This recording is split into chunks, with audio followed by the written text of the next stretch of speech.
All right. What's going on, guys? It's your boy ZDubLee. Hello, good evening, good day, good morning. I'm not sure where you might be in the world, but I hope it's a good time for you. Let me start off by saying happy birthday to my lovely, beautiful wifey. She has turned 28 today. Amazing wife, amazing mother. I hope she's had a very special birthday. So I just wanted to throw that in there. And we're going to swap over here. Hey, Boo Bear. And we're going to swap over here. And I'm going to go ahead and plan this flight. I did this the other night and I kind of enjoy it. So I actually kind of enjoy showing y'all what goes into the flight planning process. I've already got the sim brief stuff and the VR virtual stuff, smart cars out of the way, so it should go a little bit quicker. And let's just switch over to the live scene here. And we'll just go ahead and get it planned, right? So we'll click on world map. And we'll come, let's see, first and foremost, so we need to select our Delta Airlines, because that's what we're flying tonight. November 399 Delta Alpha. Perfect. And we are taking off from Boston. So there we go. And let's just pick... We're just going to pick a spot here. I'm really not sure like where it should be or shouldn't be. So we really are just going to pick a spot and hope for the best.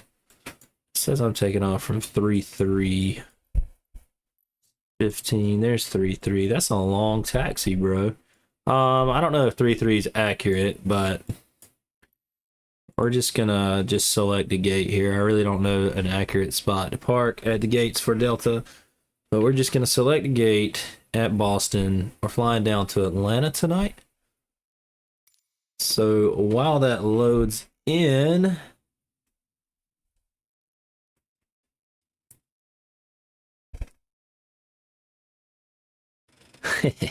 hey, GG, thank you so much, man. Wifey GG says happy birthday to the only one that really matters. Oh, GG, you just texted me, bro. I made the cake. It was a red velvet cake. I made it. If you don't believe me, ask wifey. That's all I've got to say about that. Why am I facing... It looks like we probably need to let it just load in here. Sometimes it takes a second for sceneries to load up. There we go. Oh, there's people that move around in the scenery? I've never noticed that. That is dope. Come on, man. Come on. All right, guys, we are in the aircraft here, so I'm going to switch right back over to the live scene for you. There we go. We are on stand here at Boston. And look, I've never noticed it. Hopefully you can see it, but there's people moving around in the terminal there. Like, that is insane. I've never noticed that ever, but that's pretty freaking wild. I mean, I'm gonna zoom in on it because I'd like, y'all just have to notice this and be able to see it better. Look at that.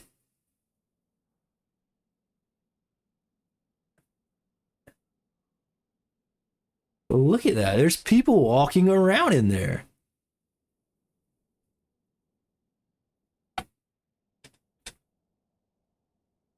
I mean, that's cool. I mean, how can you be upset at that? Let's get our parking brake set here. There we go. And we're going to do all of our pre-flight stuff here. So we're going to hold down the menu key, and that actually allows us to see. You like red velvet? Is that your favorite, bro? I mean, I can make one. Do you want gold sprinkles on it as well? I mean, do you want me to sass it up, put the unicorn horn and everything like that on it?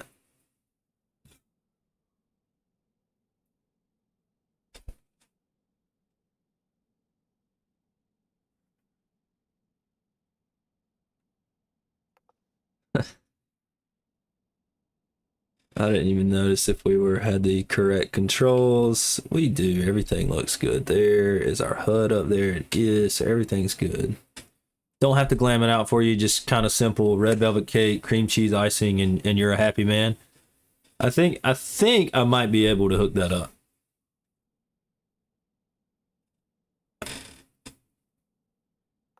I might be able to hook that up. I don't know. Fuel, we're going to go ahead and set that at 7,000. Because that's realistic, I guess. I don't know. It seems realistic to me. Fuel up payload, we're going to set that to empty. Ground services. This is where stuff gets fun. Request ground power. Fuel truck. Our block fuel for tonight is going to be 21,645 pounds. So we're going to put that there, and we're going to request that fuel truck. Passengers are coming in via the jetway. So I'm going to go ahead and open this door. I said I was. Guess we got to wait for those stairs to go away first. All right, let's open the door. There we go. Let's request the jetway. It should be moving into position now. It is, just like that. Sweet. I just want to make sure. Sometimes they connect and sometimes they don't. This one looks like it looks promising. It looks promising. Oh yeah, we're connected. It even folded down over the top of the plane. That's great. I love that. All right. So it looks very realistic tonight. What's the Pepsi challenge? Number one. Number two, when's your birthday? Like if your birthday's tomorrow, I'm gonna need a little more notice than that.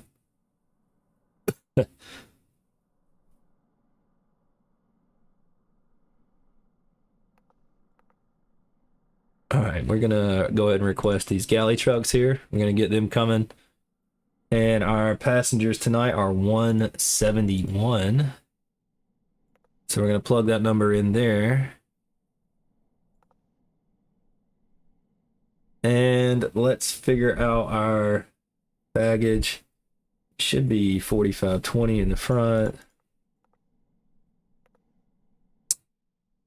And then 4520. So let's just pull up our calculator because I don't feel like doing math. So our total cargo is 9405.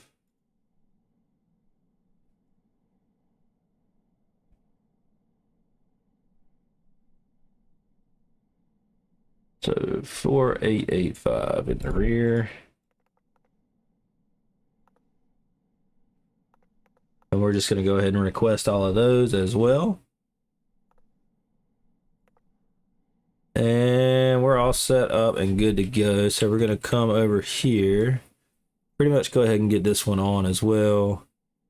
And have our ground services screen up and good to go.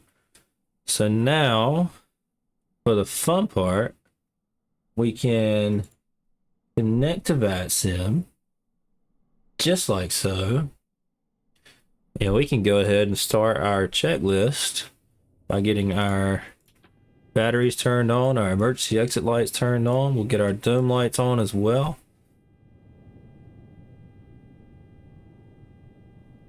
And we'll hook up ground power. What's your last birthday request, Pooh Bear? Of course, now that I've started streaming, you want something. What do you need?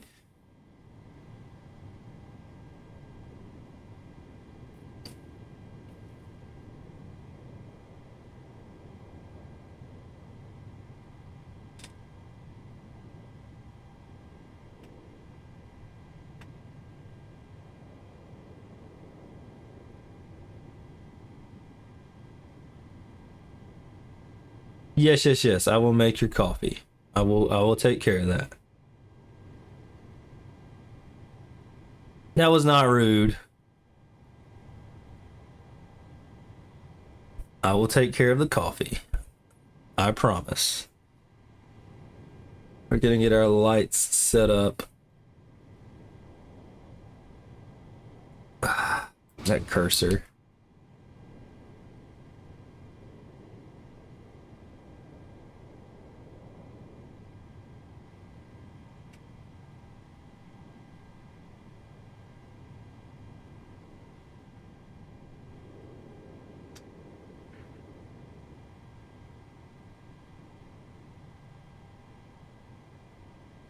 All right, I'm just gonna get my light set up here.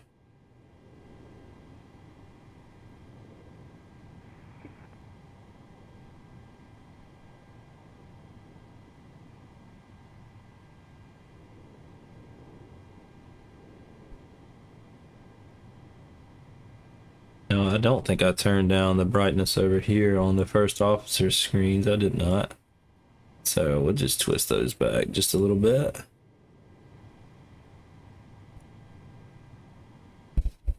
I'm gonna make the coffee, I swear. I'm sorry if it came across as rude. I do apologize. All right. So now that we've got all that good to go, we'll come up here and get our IRs in that nav position because that's important. We'll get the passenger signs on. Craig has forgotten how to make coffee. Here we go. Shay, thank you for the resub. Thank you so much.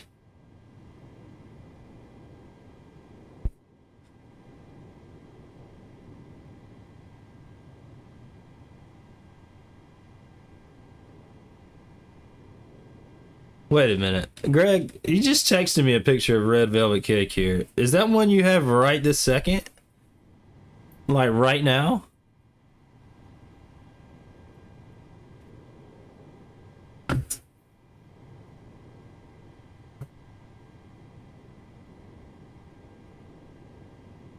The last one Shay made you. Well, that hers looks better than mine. I need some tips, Shay. I need some tips. Passenger signs are on. Electric hydraulic pumps can come on here. Yaw damper can come on. Window heat can come on. Let's start up our APU.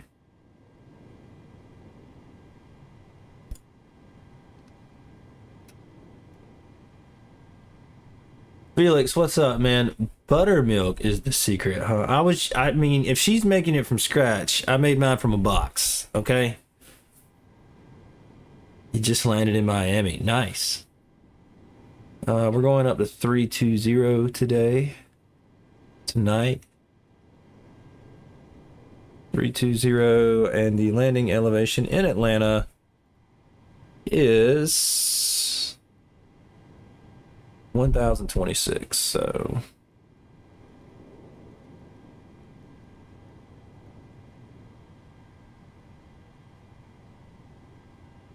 very nice. How'd that go? Are you getting more confident on VATSIM, Felix? Let's hide this. We don't need to see that.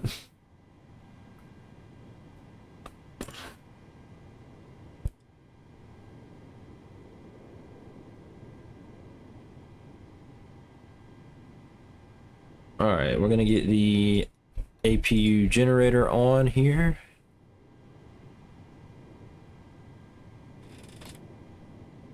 And we're gonna start fueling, because that needs to happen like right now.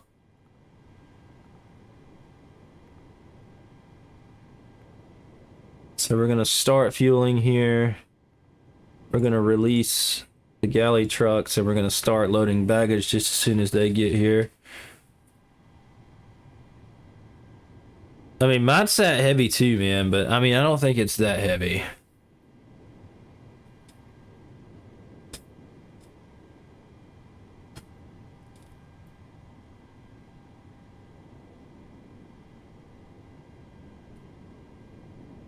All right. So we're doing that. And now let's get our Boston ATIS information. Zulu. What gate are we at? Is it up here? No, of course not. Let's take a look. Let's see. I can't even read it back there because it's way back there. Eee. It looks like Bravo 25 is what it looks like. Okay. Bravo 25.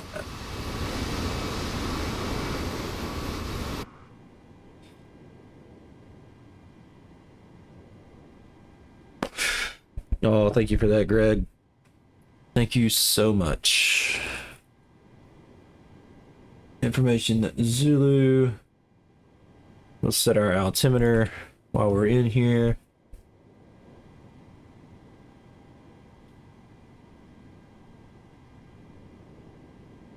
Departing runway 33 left. That is correct, so that's awesome. Oh, you're not late to the party. It's wifey's birthday, Felix. Thank you for wishing her happy birthday. You make homemade bagels, Shay?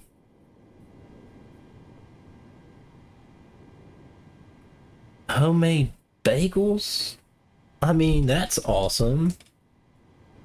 Alright, let's call Boston Ground on 121.9er, and we'll also tune to Boston Tower 128.8.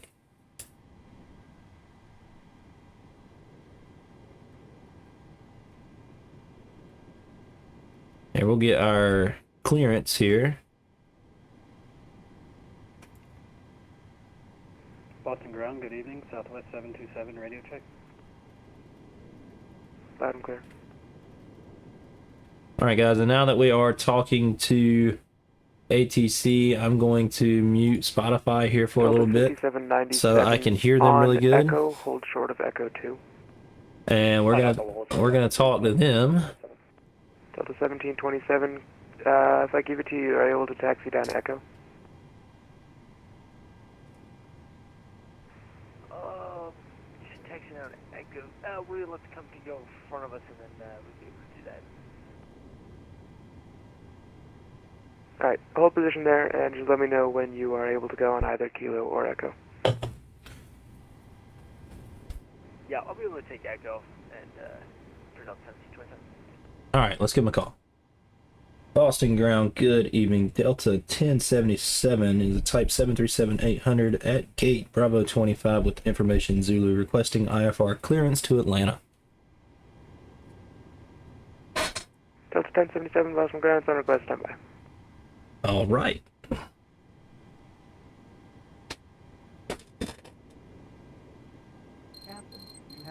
And he sent me a PDC. Cross runway 4 right at Charlie, hold short of runway 27. Cross runway 4 right, hold short, runway 27. Climb via the SID, expect flights over 32010. Departure frequency 133.0, squawk 7365. Delta 1727, taxi via Echo, Echo 2, Kilo, Bravo, Charlie. Alright, taxi Six. Echo 2 and then rest of the taxi. That's 5. How do you read PDCs? You just read them when they send them to you, man. Yeah, I'm still here. And you click on the little... Delta 338, monitor tower, 128.8. Click on the message when they send it to you in your VATSIM clients. 128.8, Delta 338. FedEx 278, cross runway 4 right at Charlie, hold short of runway 27. Cross 4 right, hold short 27, FedEx 278. Contact Boston Ground, we're ready to push. Okay, so they do have to give us push and start clearance here. Yeah, it's on VPilot. FedEx 278, monitor tower, 128.8. Monitor tower 128.8, thanks, have a good night. Alright, now we're going to go ahead and get baggage coming on board. And we're going to look at our fuel, which is loading up. We'll be able to start loading passengers here soon. We got our SID right here that we need to pull up. And we're taking off from 33 left, climb on heading 330. So we just need to go ahead and get all this initialization underway. So FMC position in it. We are at KBOS. And we are at gate Bravo 25. 322 ready to taxi. That's not in the database, but that's going to be fine. Boston Delta to 322, runway Atlanta. 33 left, taxi via Kilo, Bravo, Charlie. And we're going to Cross request runway that 4 flight left, hold plan. short of runway 4 right. 33 left via Kilo, Bravo, Charlie, cross 4 left, hold short 4 right, Delta 320. Yeah, it looked like Boston looks to be pretty busy too, from what I saw. And let's load that in. Delta 1199, Boston ground clearance on request, stand by.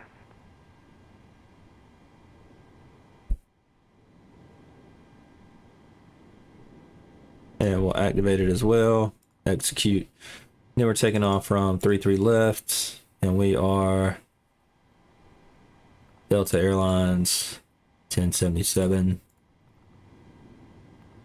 I'll execute that. Our departure from Boston is going to be off of, I should already have 33 left, the Blizzard 5, and Blizzard's going to be our transition. That's awesome. We'll execute that. Our arrival, it's probably going to change, but our arrival into Atlanta is going to be on 26 right. Last time I checked, there was a tailwind on 26 right, but we're just going to put it in. We can switch it up if we need to. We're going to be on the Aussie 1.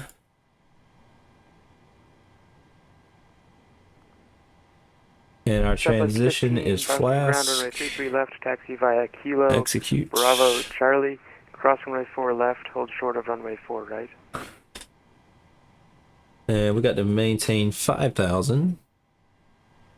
So we're going to come right up here. Via Kilo, Bravo, Charlie, cross 4 left. Put 5,000 in on the altitude. And our heading of 330. It's an easy one to put in. On the course. As well as the heading.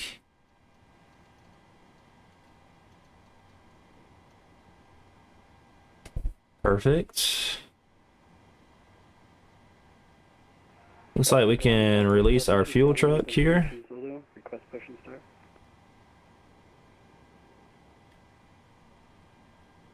So our fuel truck is being released. We're going to go ahead and start loading boarding passengers here. And we still have baggage being loaded on at the moment. Delta 1727. All right, GG. Thank you for stopping in, brother. You and Shay both. You're in the wrong place, and I'll figure out what to do with you. Have a good one, man. If you can't sleep, you know where I'll be for the next couple of hours. I'll be right here. Thank you so much. Ground United 2136 ready to push from Bravo 2410.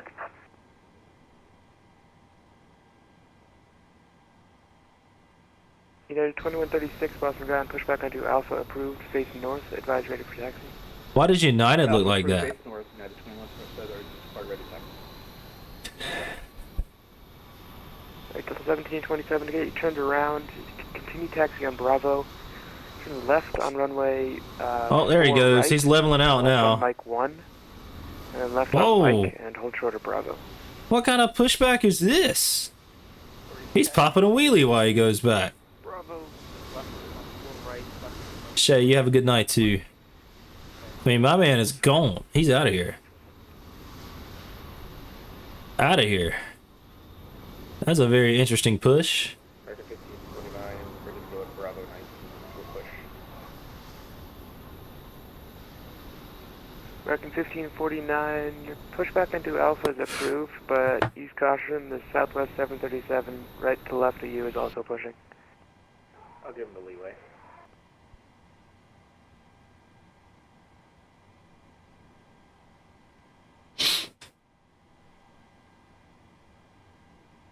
All right, baggage is getting close here. Everything else is pretty set up. We can get our Delta 1199 push back APU into the bleed ramp, trigger on and suppression, our ready for taxi. fans on auto and that on open. Our packs on auto and that on open. So we're good to go there. Let's get our logo light on, our wing and our wheel well lights on as well. Or Echo. I'm sorry, I said Alpha, didn't I? I mean, push back into Echo is approved. Echo 15. Thank you for asking. No problem. Delta 322, cross runway 4 right at Charlie, hold short of runway 27. Alright, cross 4 right at Charlie, hold short 27, Delta 322. All right, Felix. Whenever you need to go, brother, I completely understand. Tower 128.8, Delta 322, good day.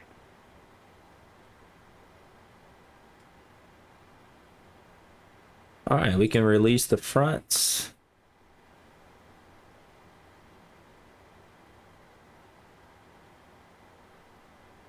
And we will soon be able to release the rear here, and then we're just going to wait on passengers to get loaded up.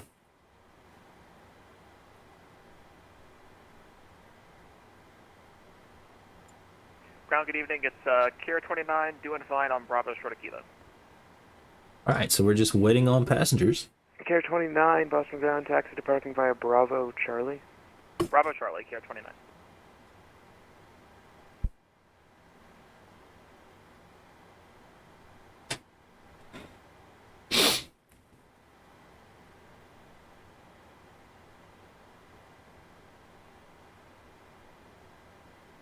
Delta 1727, taxi. Actually, left on Felix, Mike, I've and then done Bravo, it. It's a little Charlie, bit buggy, and cross runway 4 left. hold but short it's of actually runway pretty 4 right. fun because it takes a lot of strain off of one person Right Bravo, flying, Charlie, right Charlie, cross 4. but it's actually pretty fun.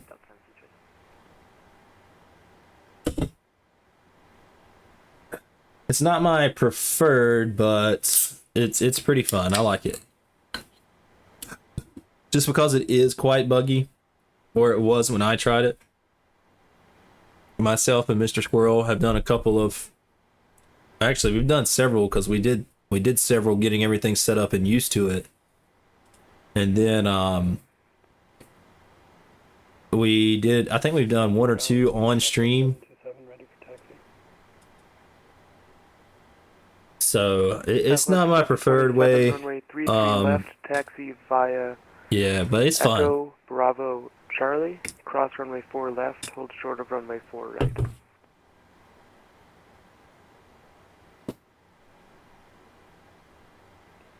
Southwest 727, cross runway, heading to runway 3. So while we're waiting on our passengers here, Echo Bravo Charlie, cross 4 left, hold short 4 right. Southwest 15, cross runway 4 right. I mean, if Charlie, they fly hold short of the runway 7, 27. 8, or 9, they still know the basic principle. Let's get flight directors on. Is that for Southwest 15? Affirm, cross runway 4 right at Charlie, hold short of runway 27. Cross 4 right at Charlie, hold short of 27, Southwest 15. I really don't need our VORs. We can cut those off Boston ground, United 2136. because we don't really use them, to be honest with you. United 2136, Boston ground, runway 33 left, taxi via Alpha Charlie. Yes, you do need both people to own the plane. Yeah, and you have to be flying the exact same livery, all that stuff. The exact same settings in the plane that you have turned on. I mean, everything's got to be exactly the same. Disregard. You need to have the same sceneries. 27 at Bravo, follow a Delta 737 from the right. Follow the 737 from the right at Bravo. So guys, just for the sake of time here, here's what I'm going to do. Since we're ready to go, I'm going to stop loading here. I'm going to click return, payload, and I'm going to type in 171. 727, taxi via Alpha Charlie. And that's going to give us our passengers, so we are loaded up. Now I can come here and do our performance. 2136, hold short of Charlie. Hold short of Charlie, United 2136. Southwest 15, monitor tower 128.8. Over tower, 128.8. Have a good night. And we'll load that in. And we'll execute it, and then we'll edit it. Our cost index tonight is going to be 7. Very low cost index tonight. And we're going up to 320. Delta 1199, Boston ground, runway 33 left. Our taxi winds are going to be via 283 at Alpha 53. Charlie, cross runway 4 left, hold short of runway 4 right. And we'll execute that. Our N1 limit, we're going to do a D-rated takeoff and climb. And we'll just put in 45 as our temperature. I don't know if that's good or bad, but we're just going to try it. No, 2136 behind the Delta 737 off your right wing. I'm sure it does because it's so long. I follow the Delta, continue taxi. United Takeoff is going to be flaps 5 as always. Our trim is going to be 6.2 or close to it. So, and our V2 is going to be 150. All right, it's great. Perfect, perfect, perfect. Let's go to legs, RTE data, and request our winds before we push back here. November 135 Charlie X-ray, Boston ground, taxi departing via Bravo, hold short of Charlie. Okay. Charlie 5 Charlie X-ray. Delta 1727, cross runway 4 right. Yeah, that Charlie, makes hold sense short because of when runway you take 27. off with the 800, you're only supposed to pull back initially to like 12 degrees. So United 2136, cross runway 4 right at Charlie, hold short of runway 27. all right, we got our winds. There we go. We'll clear that out. 7 monitor tower 128.8. And we are almost ready for pushback here. So what I need to do Ground Care 29. is zoom in on this screen. We need to close this door. We need to release our ground power. Yeah, 2136 monitor tower 128.8. Remove our wheel chocks. Turn on our And Care 29, go ahead. anti-collision lights. Cessna 402, we're going to Rutland 8500. Seatbelt signs are on. Everything's looking good. So we're good to go there. And our altimeter set. So let's get toolbar pushback pulled up. Cross runway 4 right at Charlie, hold short of runway 27. Crossing runway 4 right at Charlie, hold short 27, Southwest 727. Southwest 727, monitor tower 128.8. 128.8, Southwest 727, thank you. Ground Delta 1077, ready for push and start. Delta 1077, Boston ground, push back onto Alpha, approved, face north, advise ready for taxi. Pushback on Alpha, face north, will advise ready for taxi, Delta 1077. November 135 Charlie X-ray, taxi departing via Bravo. Working via Bravo 5 Charlie X-ray. Alright, here we go. We're gonna push back onto November Sierra Whiskey Zulu 87. Alpha. Clear runway 4 left. November Sierra Whiskey Zulu 87, Boston ground, right turn on Bravo to parking. Right on Bravo to parking. Should be like Delta right 1199, here. cross runway 4 left at Charlie, hold short of runway 4 right. Delta 1199, cross runway. And we will request pushback. And K29, I got clearance, advise ready to copy. Go ahead. K29, you clear out of the Boston Bravo airspace, maintain. And while we're doing VFR that, we'll get 3000. our Departure frequency 1. fuel pumps turned on. We're gonna get our packs turned off. Okay, VFR 3000, 3304-750, and I'm ready to taxi, Care 29. Care 29, roger, runway 33 left, taxi via Charlie, cross runway 4 left, hold short of runway 4 right. Okay, 33 left via Charlie, hold short of 4 right, and we'll take an intersection Gulf departure if that's available for Care 29.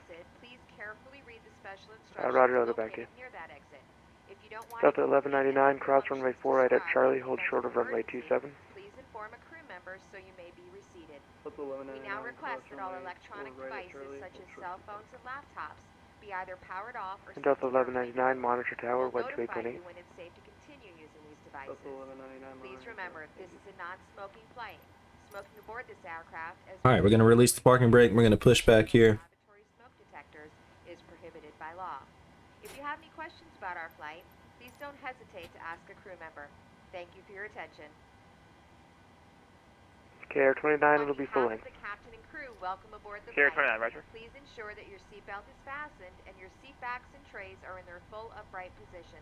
Lastly, please turn off all electronic devices. Thank you. I'm gonna start engine number 2 first. And we're gonna introduce fuel. And get engine number 2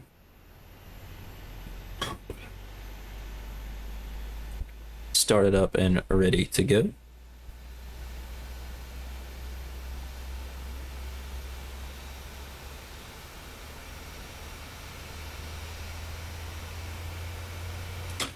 Man, I just don't like GSX. So that's on me, I guess. I'm just not a Ground KR29, sorry, one more request.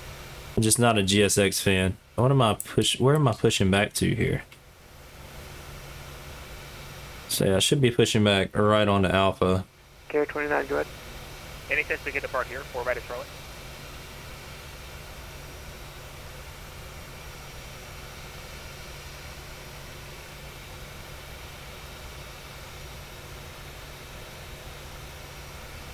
This says I'm on Charlie, but I know good and well I'm on Alpha.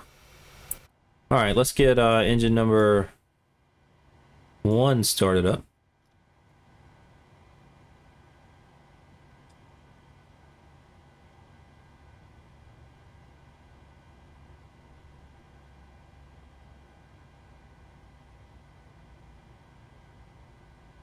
KR29, you can monitor tower 128.8, expect 48 at Charlie.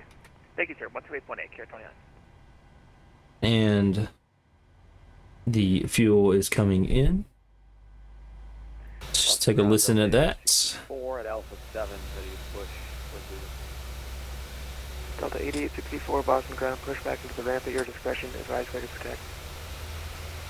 Copy, we'll call you. Delta 8864.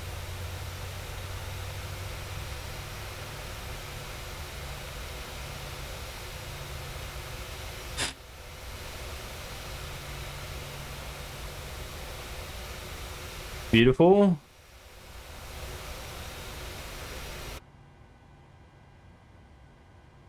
But we have a good start. We will set our parking brake, release our pushback tug, switch our transponder.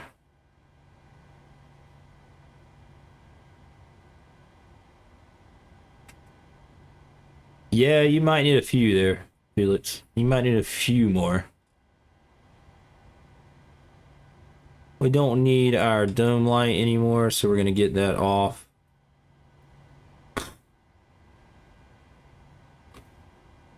We're also going to get our wing lights off, our wheel well lights off. Our logo lights can come, well, we'll leave those on until we get in the air, but we'll also get taxi lights on here. Because we are about to start taxiing. We need to get the auto brake set to rejected takeoff. We need flaps set to 5. I need my trim set to 6.2, so like 6 is fine. I mean, man, mine never overheat. I mean, most of them come, or most motherboards come, so either your SSD or your motherboard or both come with a heatsink to go on top of your SSD like that. And mine never overheat. Mine didn't overheat before I had the all-in-one cooler, so I think you'd be fine.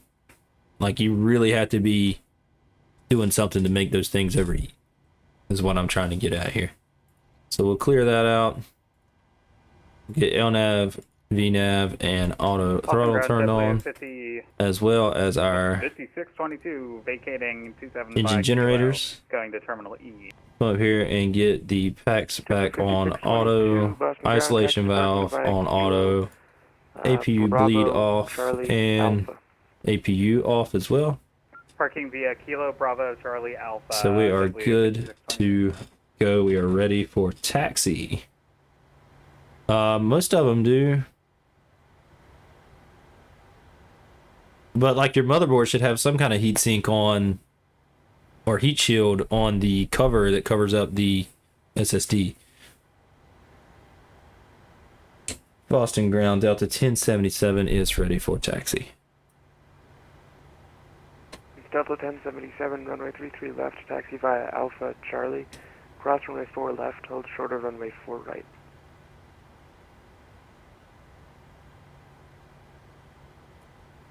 I'm going to taxi to 33 left via Alpha Charlie, cross 4 left, hold short 4 right, Delta 1077. I guess our readback was correct. And we are about to taxi.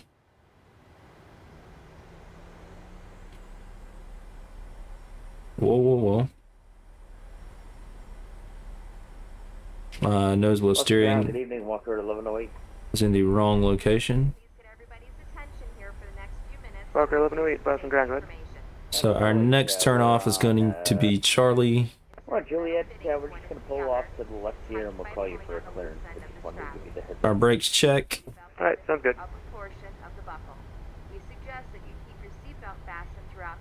Boston Ground Delta 8864. Boo Bear, don't be crying. Don't go to sleep. Hang out with me.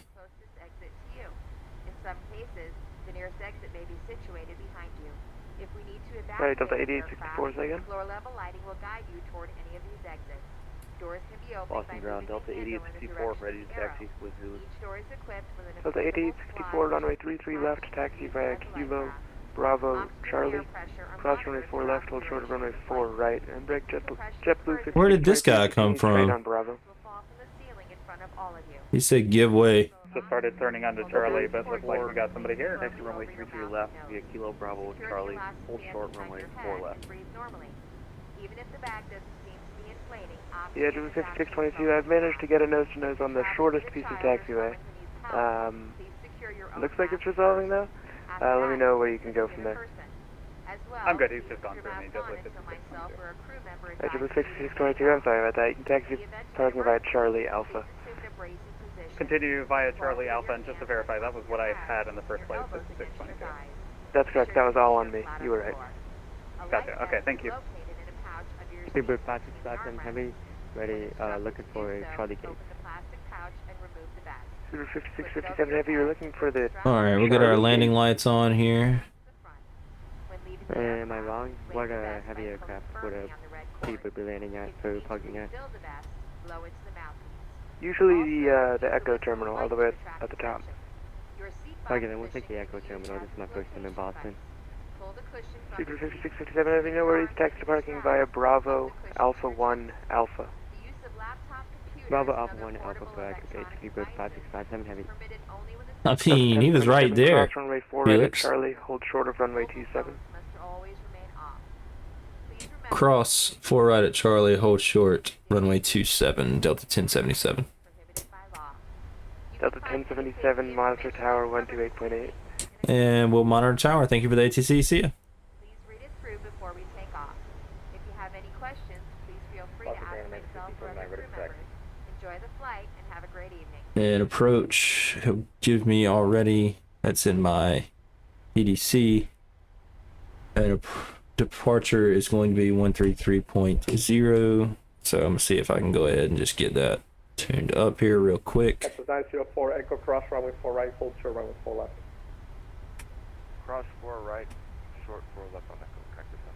Sweet. 1077 Boston Tower, good evening. Cross runway 27 on Charlie. Crossing 27 at Charlie for Delta 1077.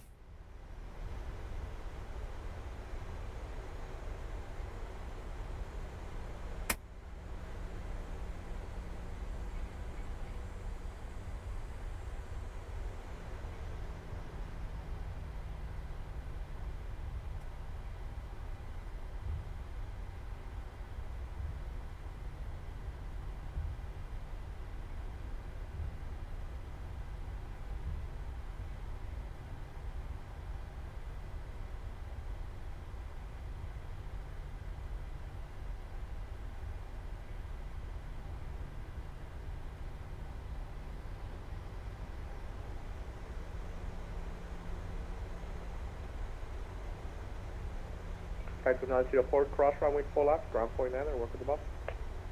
Cross 4 left, ground point 9, or thank you.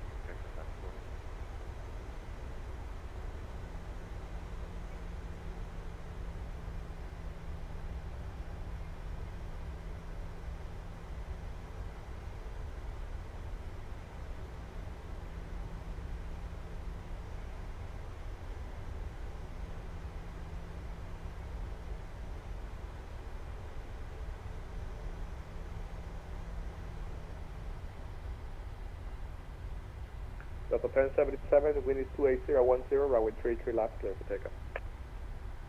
33 left, clear for takeoff. Delta 1077. It'll be just a second, but I'm gonna line up and wait. No problem, you're number 1 there.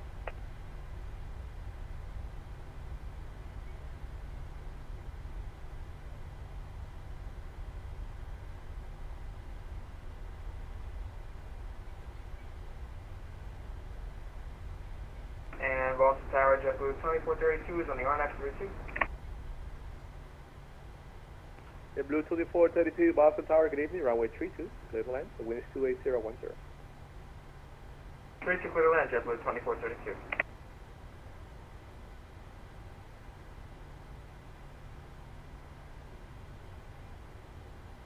Alright, gonna stop here and set our brake. We're gonna just do a double check just to make sure flaps are set. And we are good to go there. We should be able to set our toga relatively easy. VNav, LNav, auto throttle is set. So we are good to go. I'm gonna release that brake.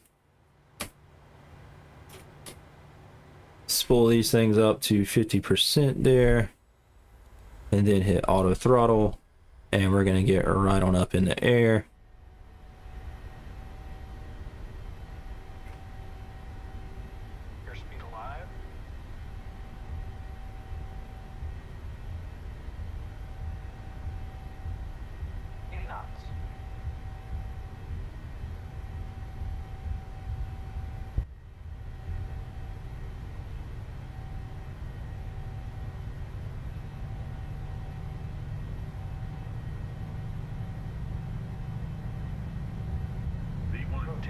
And rotate.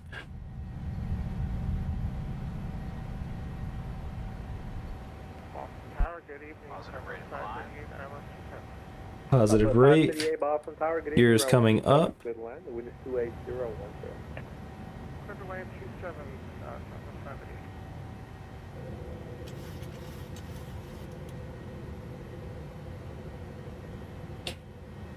Autopilot is on. Delta 1077, contact departure. Over to departure 1330, thank you.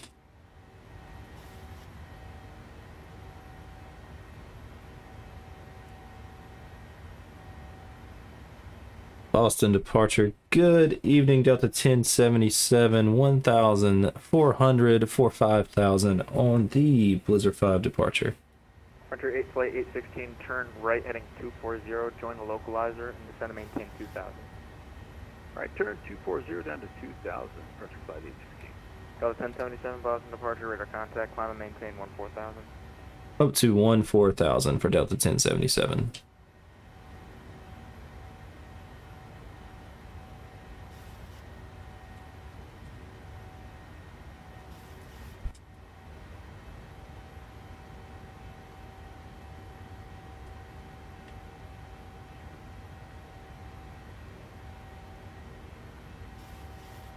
Felix, I'm gonna check out your messages here in just a second, bro. Just slightly busy. Frontier flight 816, 5 miles from correction, 5 miles from River. Flaps are up. Established, cleared ILS, runway 27 approach. Maintain 2000 still established, cleared for the ILS 27 approach, Frontier flight 816. Thanks for sorting us out there. Taxi lights are off. Logo lights are off.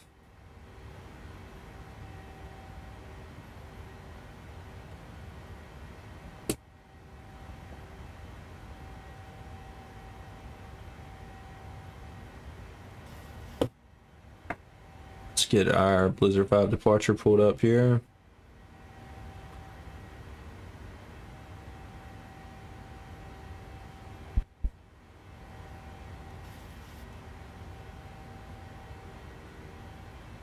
Flight 816, contact tower 128.8, see you. We'll get our heading bug adjusted. Carrier 29, contact Boston Center 134.7, see you. And then Boston Center is 134.7. Carrier 29, contact Boston Center 134.7, see you. Carrier 29, see ya.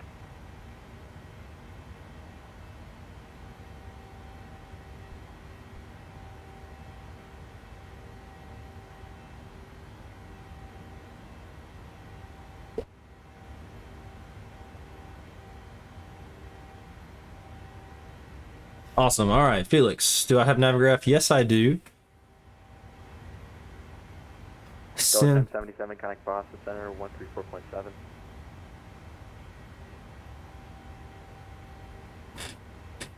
Was that for Delta 1077? Delta 1077, affirm, contact Boston Center 134.7, see ya. 134.7, thanks for the ATC, see ya.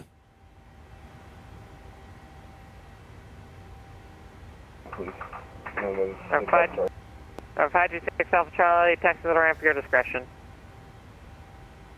At my discretion, have a great night. Thanks for ATC. Yep, Navigraph is right there for you.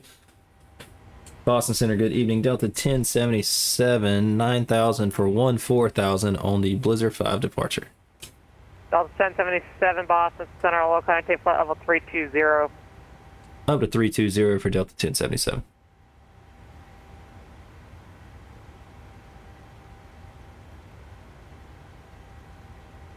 Ladies and gentlemen, it is now acceptable to use electronic devices. When our cruising altitude is reached, the flight attendants will be stopping by with food and beverages. For now, relax and have a great Our 571 Pop Sierra IFR cancel is received. Have a great one. We're gonna get landing lights off here. Woo! So we don't need them anymore. I'm trying to see. I'm pretty sure I turned this off. I did. It just looks European 001 bright. Boston Center, welcome.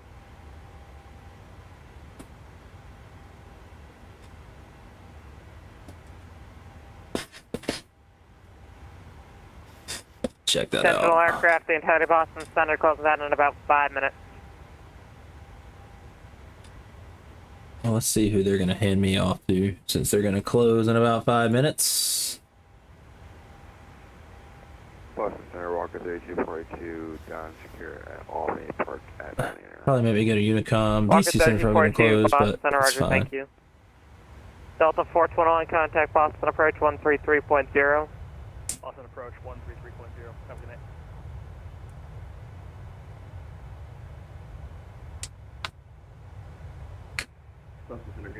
It's just what we do, man. They're always grouped like that. Southwest 431 Boston Center, roger. I'm going to be closing up Troy, so you can remain on Unicom. Have a great one. Alright, remain on Unicom. Have a good one.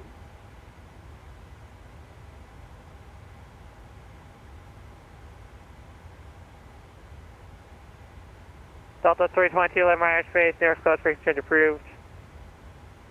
Yeah, some of them will do something different, Have man. a great night. Delta 322. 5 kilo tango, descend and maintain 3000. 3000, we've got the field site now, 5 feet. 5 kilo tango, clear visual approach Saratoga County Airport. No truck observer We're just gonna make sure our wind is good to go One here. has laser 5R and they are on the ground. The frequency advisory is approved. We'll go ahead and cancel IFR now, thanks, appreciate it, 5 feet. 5 kilo tango, roger, IFR translation, receive squawk, VFR, frequency change approved.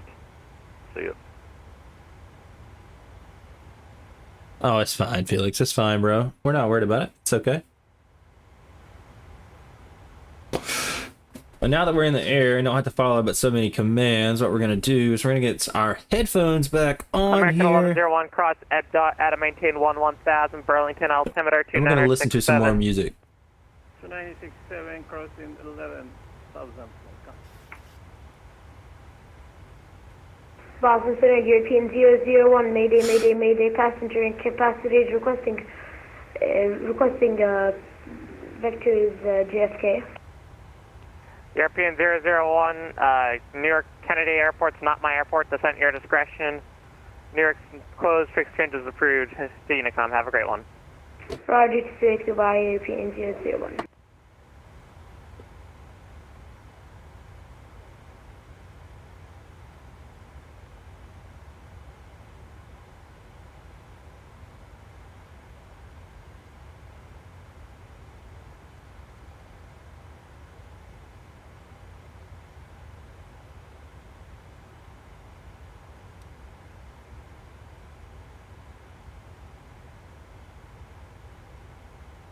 All right, we're gonna get our seatbelt signs off here.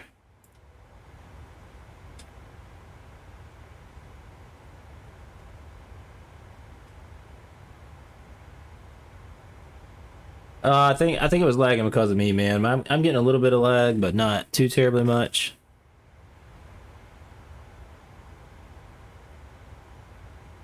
Did you really think that? Maybe he's practicing. I don't know. I'm gonna set standards on the altimeter.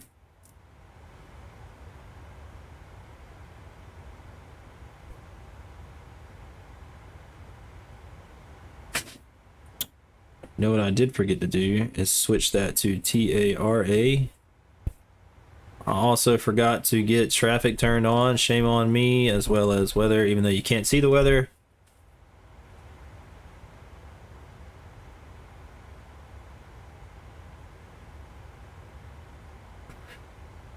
Alright, let's hear. Delta 338, live my airspace. Cleveland, Toronto, closed. Frequency change is approved. Over Unicom, Delta 338. Cal May 29, everybody in Boston's closing out shortly. Radar service terminate. Frequency change advisory is approved. Thank you for everything, sir. Delta 727, you're going to be leaving my airspace. Washington, New York, all closed. Frequency change approved. Change approved. Delta 727. Washington closed? Delta 1077, just closing out. Sure no for the did. available. Frequency change approved. And we'll go to the dark side. Thank you so much for the ATC. Have a good night. See ya.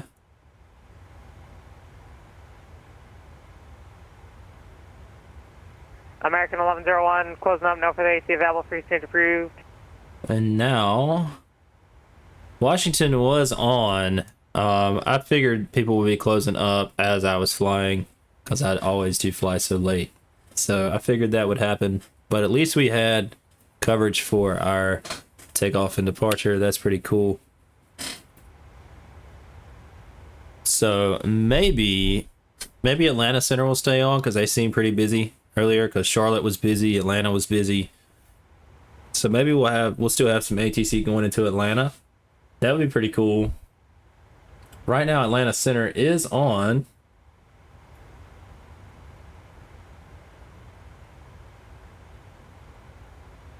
So we'll see.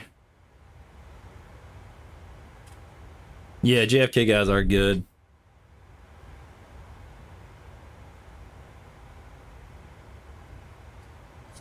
Boston's got good controllers. I like flying into Boston. I like flying into Philadelphia. They have good controllers. Atlanta's got good controllers because they have to. Charlotte's got really good controllers.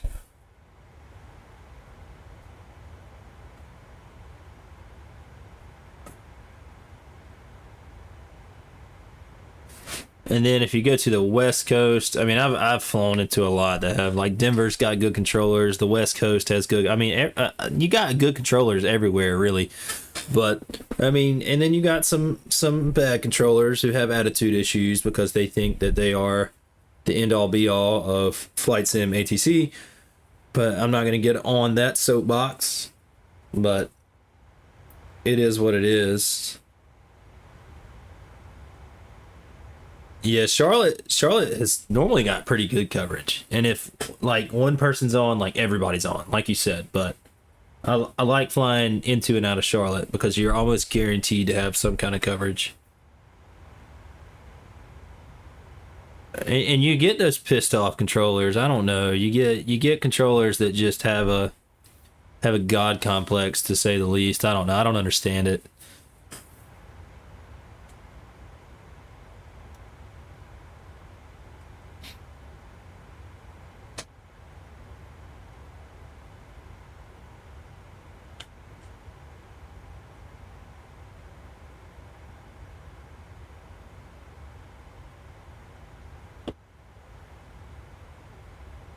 But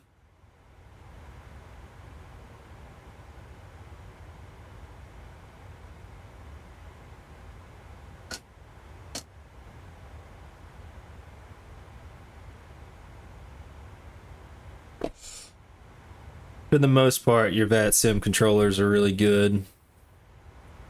I had an issue with one guy who was just a complete, just a complete douchebag, to say the least. He was angry, he had an attitude, he was being very snappy and shoddy with all the pilots that were online. And just like if they didn't answer back right away, it was super busy.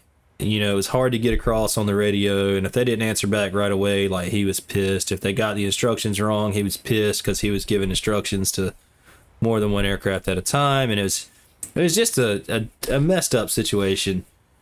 And he got snappy with me, and I told him not to be a dick, and then I reported him, and instead of the VATSIM area supervisor that he's under kind of looking into it and saying, oh, you know, I'm sorry about that, we'll look into it, we'll have a conversation, we'll get back to you.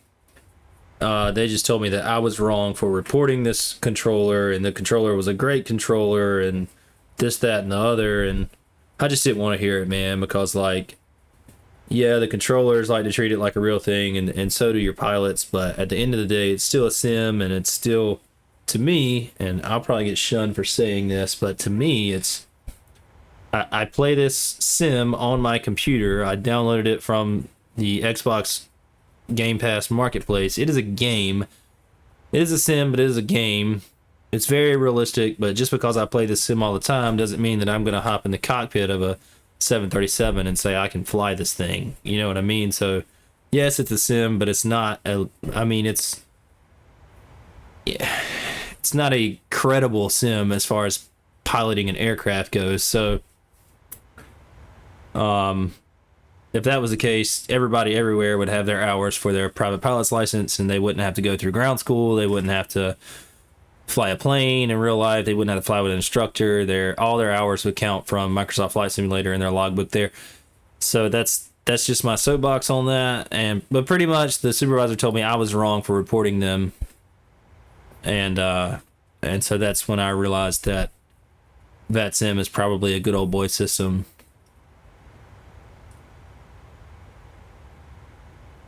I mean, I know that VATSIM is made for the realism, but you're going to have new pilots. You're going to have people that make mistakes. If it's a super busy airspace, like the people that fly on VATSIM don't know radio courtesy at all. So it's like they hear an aircraft get called, and instead of waiting for that aircraft to answer back, they go ahead and try to jump on the frequency. Like there's no radio courtesy. There's none of that. So like if you're in a busy airspace, you're not going to get out. You're not.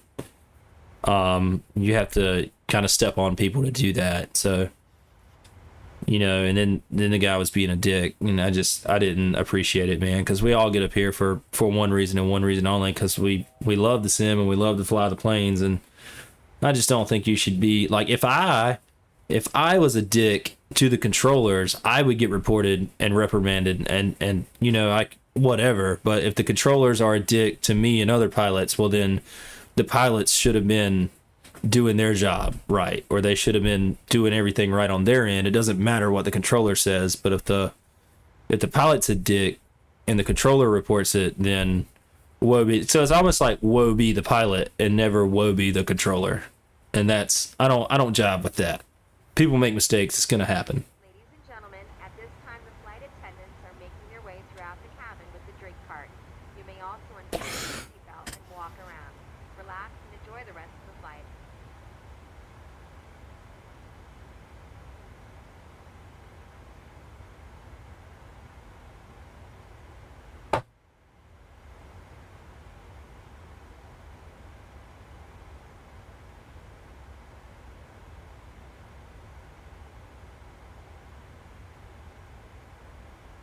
And you might have a good controller. You might have a really good controller, but like they can have a bad day. And you just need to have a conversation with them like, hey, I'm not sure what happened here, but like you can't talk to people like that.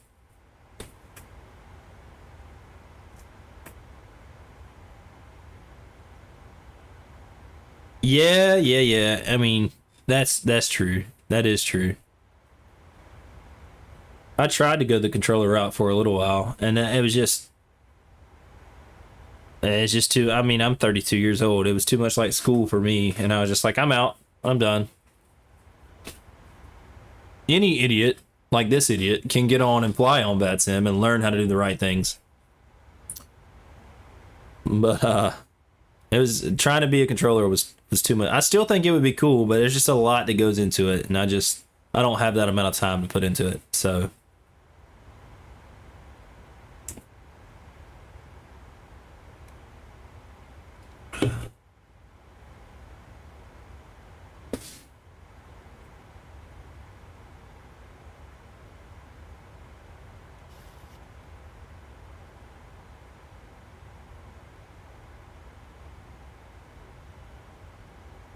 yeah, I started in the Atlanta division. So like I was learning at Charlotte and Birmingham and all this other stuff, and I realized that it was going to be a long time before I made it from clearance to ground to tower to departure to all and arrival and all that. So just a lot of schooling, a lot of stuff. I might pick my training back up at like Washington Center or something. I don't know.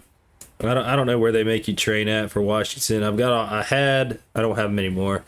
I had all the like folders for Charlotte, but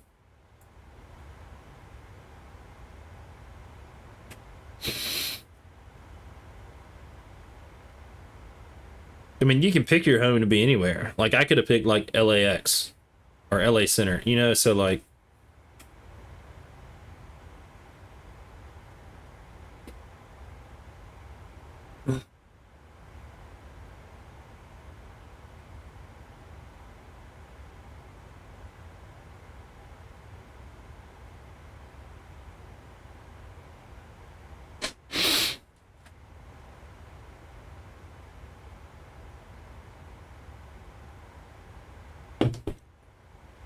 and I might end up looking back into it, but it's just a lot of stuff to try to learn and try to do, and then you get the cocky people.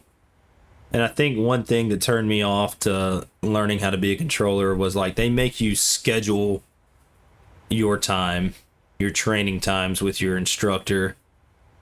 And you know, I scheduled a time and I was there, and like if you're more than like 10 minutes late, they can report you, but like your instructor has up to an hour to be late or something like that. And then it was just like, wait a minute. And then my instructor like didn't show up. I didn't want to file a report. I was messaging people asking, hey, have you heard from this person? I'm supposed to have a training with this person. And the instructor finally messaged me and was like, hey, I'm sick. Like after I had already filed the report. And I was like, hey man, I'm sorry you're sick. Like you just should have like messaged me and said that, and I'd have been completely understanding. And so that kind of turned me off to it, because like you as a student can only be like 15 minutes late to a training session, and it's like bad you, but like your instructor can be like up to an hour late, and you're like, wait a minute now, like I don't get it. Like why would the instructor be an hour late? And then some of them seem kind of rushed, and like you need to know this and this, and like I don't know, like they just expect you to like understand everything right away instead of kind of like walking you through it. I was not very privy to the situation, I guess. It wasn't my cup of tea.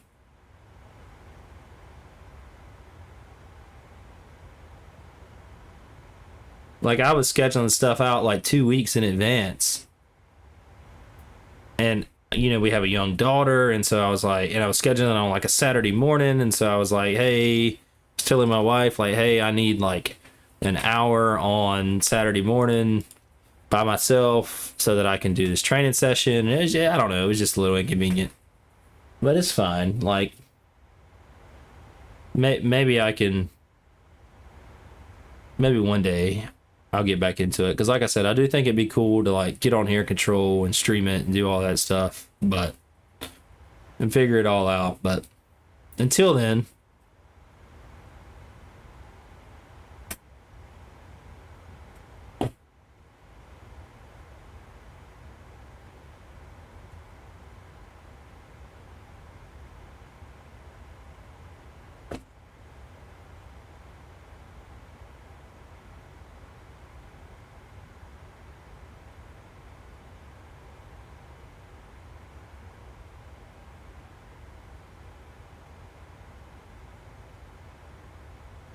yeah, for sure. And that's why I chose to do like the Atlanta center area, because like you've always got traffic at Charlotte and Atlanta. I could do Washington Center, which is where like my home airport is, RDU, Raleigh-Durham International, but I don't think you got a lot of traffic taking off from there and landing there, so it might be slightly aggravating, I guess, but it's fine.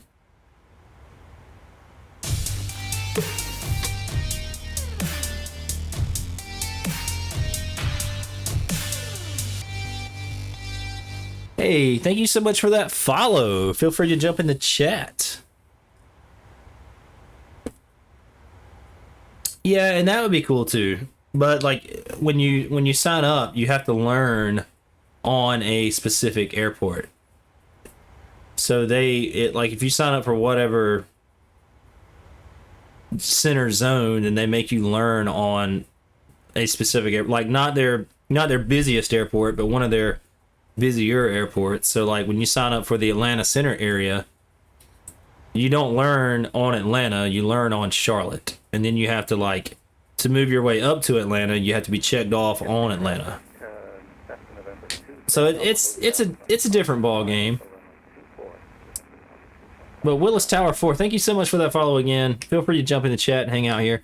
We're flying from Boston to Atlanta. It's gonna be a fun flight. We got an ad coming up here in about 40 seconds, so you're not going to be able to hear me for just a little bit, but hope you don't go anywhere. And when the ad comes up, guys, I'm probably going to step away, use the bathroom, grab a couple drinks, do all that stuff, because, you know, that's fun.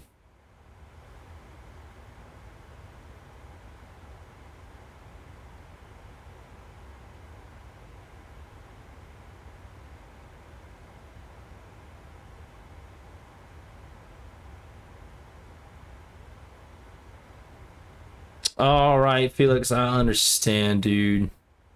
If you can't sleep, you know where to find me. I'll be right here until we land this joker.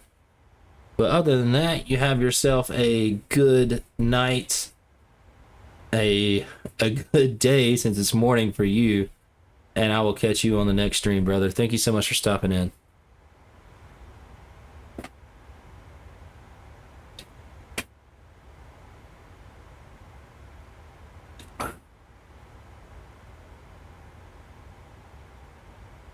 Oh, I'll do it, dude. I will upload it on the YouTube. Thank you so much for watching. That means a lot. I appreciate it. I appreciate it. I got to make some more shorts and stuff too. I think YouTube does better on shorts than it does on like flight sim videos, but you get a whole lot more exposure from short form content than you do long form content like this. So, like, I mean, I watch a ton of shorts. Like, that's what I do. That's what I do. Hey, drop your channel link, bro, in the chat for me. I'm pretty sure I got it, but drop it just to make sure. I'll go check your stuff out.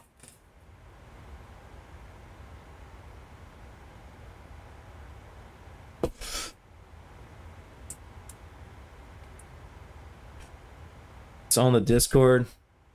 All right. Let me just look at that. Before you go, let me just make sure that I got it.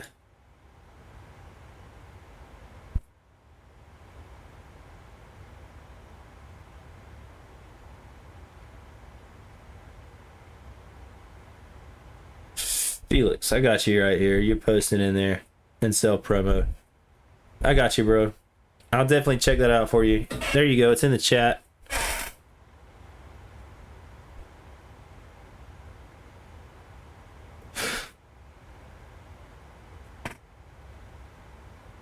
awesome. Thank you, Felix. I'm gonna check out your videos.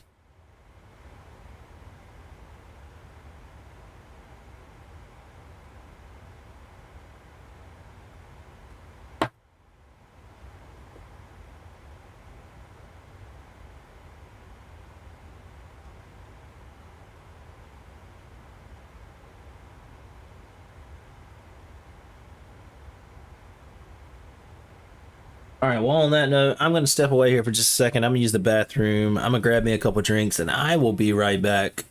Y'all hang out with me. Felix, have yourself a great day, great night, great morning, whatever it is for you, man. I know it's early for you, but have yourself a great day, man. I'll catch you on the next one. Thank you so much for stopping in. Guys, I'll be right back. Hang out with me. I'll see you in just a second.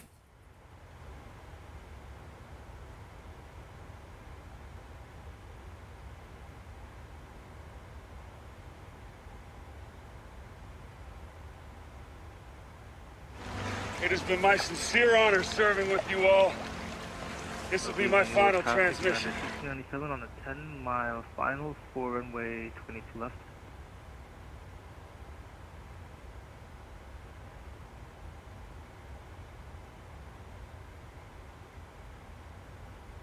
Newark traffic, Delta 8904 at Boeing 737-800. Taxiing out Alpha, Sierra, Romeo to 22 right.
Newark traffic, United 683, CRJ7, taking off runway 22 right at Whiskey, departure to the southwest. Newark.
All right, guys, I am back here. Let's hang out in our flight. Should we look up some YouTube videos? I don't know, man. I think it'd be fun. I think it'd be fun to look up some YouTube videos. Why not? Let's look up. Let's see.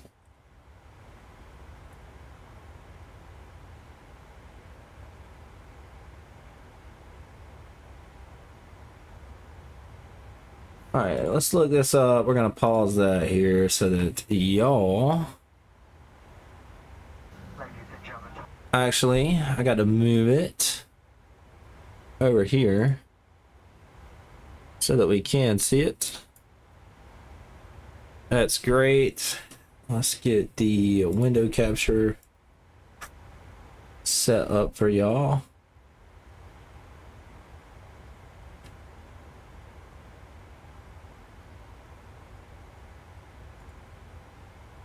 All right, let's watch a little bit of YouTube here while we're in our cruise, just to be funny.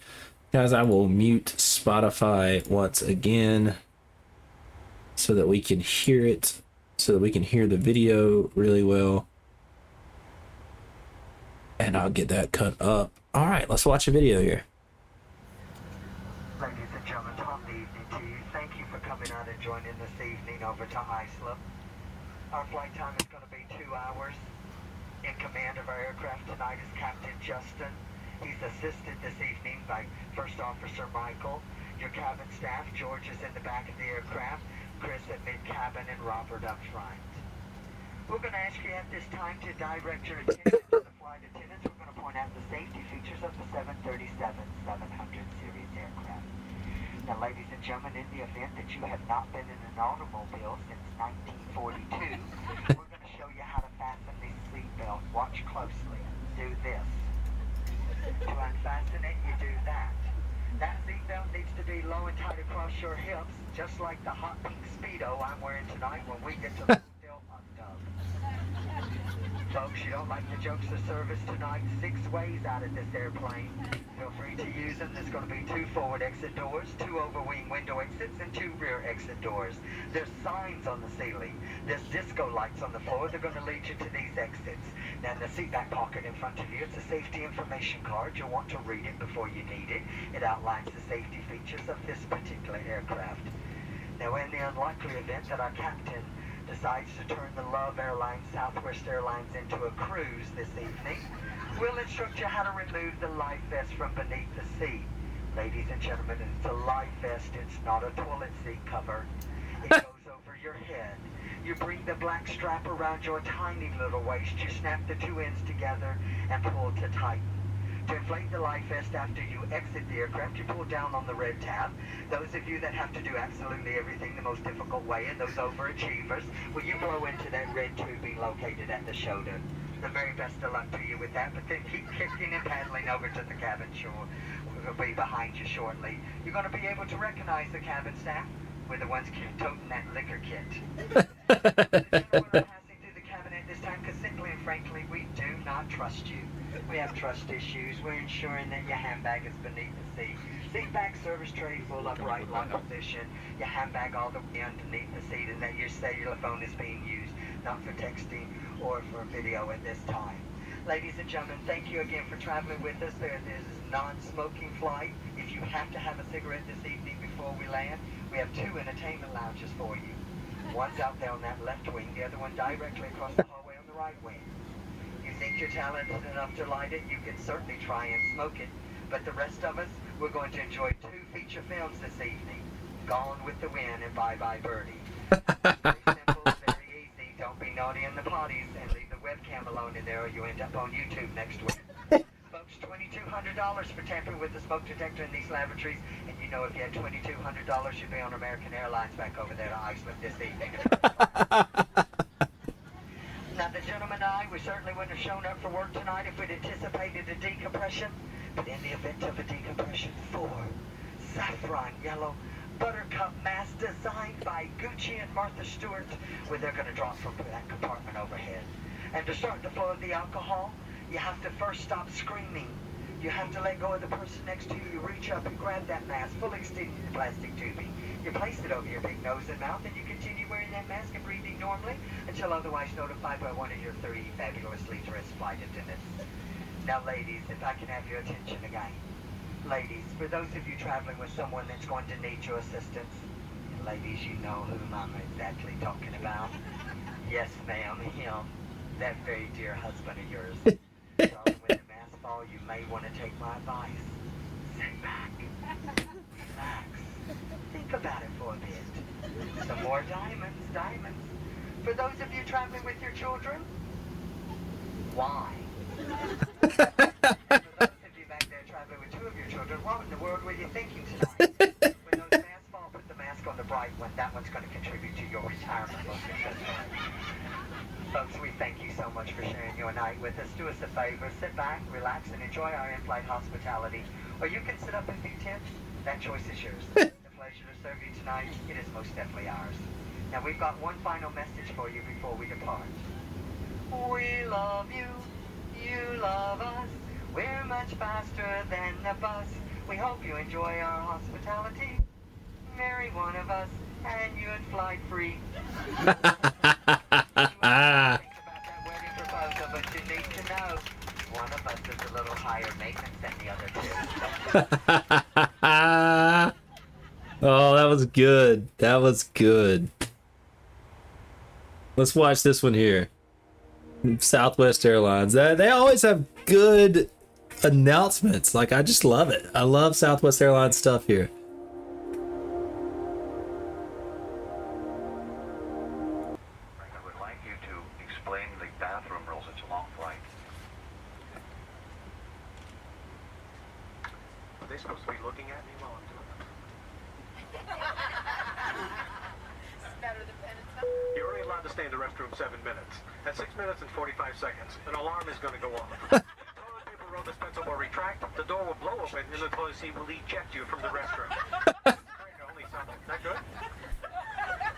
Oh, Delta, thank you for that first time chat. Delta has good ones too. I'll have to look them up. Like what you're saying, folks, this is not us, it's the federal government. It's part of the new stimulus package.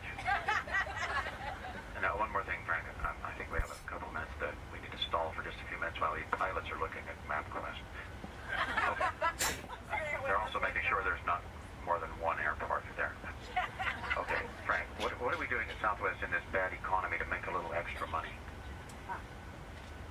Well, as you know, Southwest just bought another airline called AirTran. When now the bills are coming due, we're trying to figure ways to increase revenue.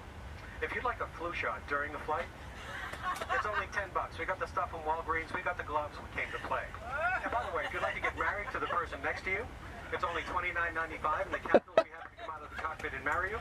It's a valid Las Vegas wedding. It lasts for 24 hours with an automatic annulment at the end. Good job, Frank. Folks, we just got a wire. A little Morse code kind of thing on Susan. We have to say this before we take off. We just found out that Susan just won the top customer service award for being the best flight attendant in Las Vegas. Let's give her a big hand. We are so happy, proud, and excited to be flying with her. She's absolutely amazing.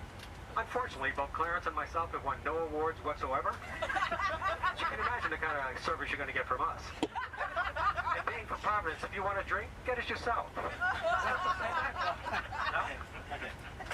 you still need training. All right, here's the deal, folks. This right here is an airplane. It's a 700 series. This is a seatbelt. Too fast, place the flat end to the buckle. To release, let's pull on the buckle where your seatbelt tight and low across your lips. Hips. If you don't like humor, we have exits. 2 in the front, 2 in the middle, and 2 in the back. Signs overhead and lights on the floor. There you go. And now, we have here a safety information card coloring book. It's already been colored by the kids on the last flight. Just look at the pictures, read the words, promise to put it in the fine print, southwest.com. And now my personal favorite. A bright yellow life vest looks like a toilet seat, but it's not. It's under your seat. Leave it there unless we ask you to take it out. Then take it out, put it over your head, you look good. Susan looks the best. When we get outside the aircraft, fasten it the waist, pull down the red tab, and or blow in the tube at your shoulder. Right there.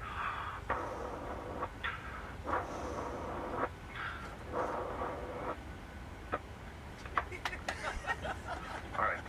Frank is coming by now to show you his armpit.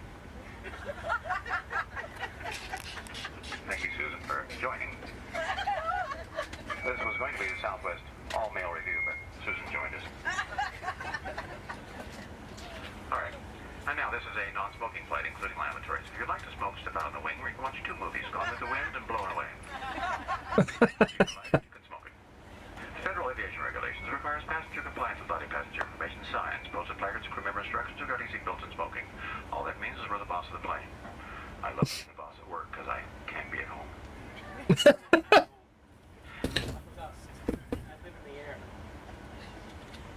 Frank, I want you to learn how to think on your feet.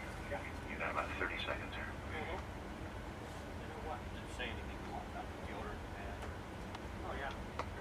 Yeah, we just got a notification from the TSA that passengers are no longer allowed to have chocolate when they get to a cruising altitude. As a result, you're going to have to turn in all of the chocolate you have in your pocket to Susan. We'd like to apologize for this. It's not us doing this, it's the federal government. It's part of that other news.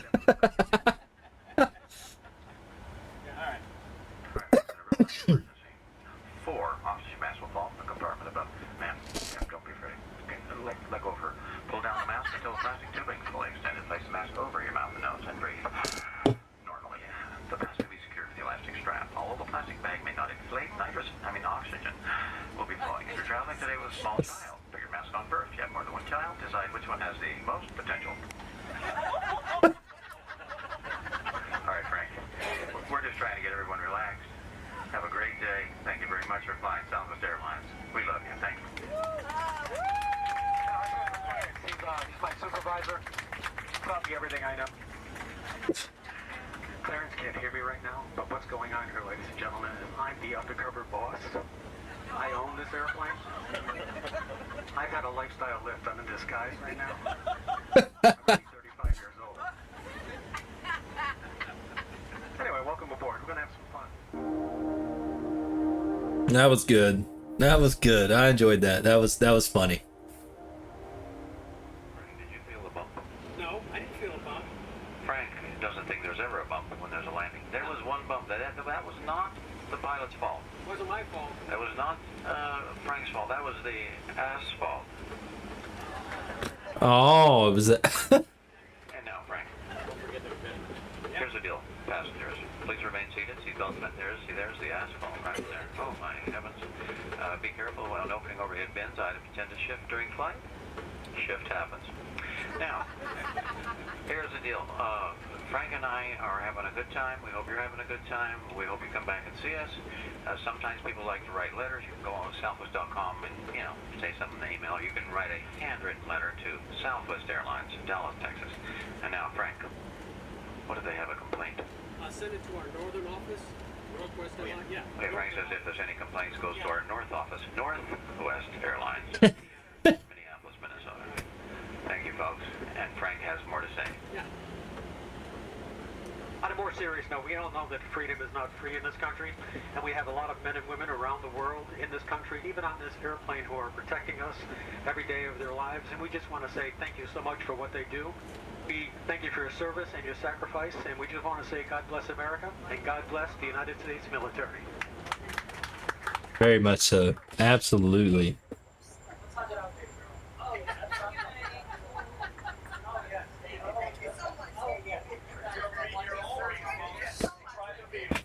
Looks like the passengers loved him too. That's always good. They made a good flight experience for the passengers. That's great.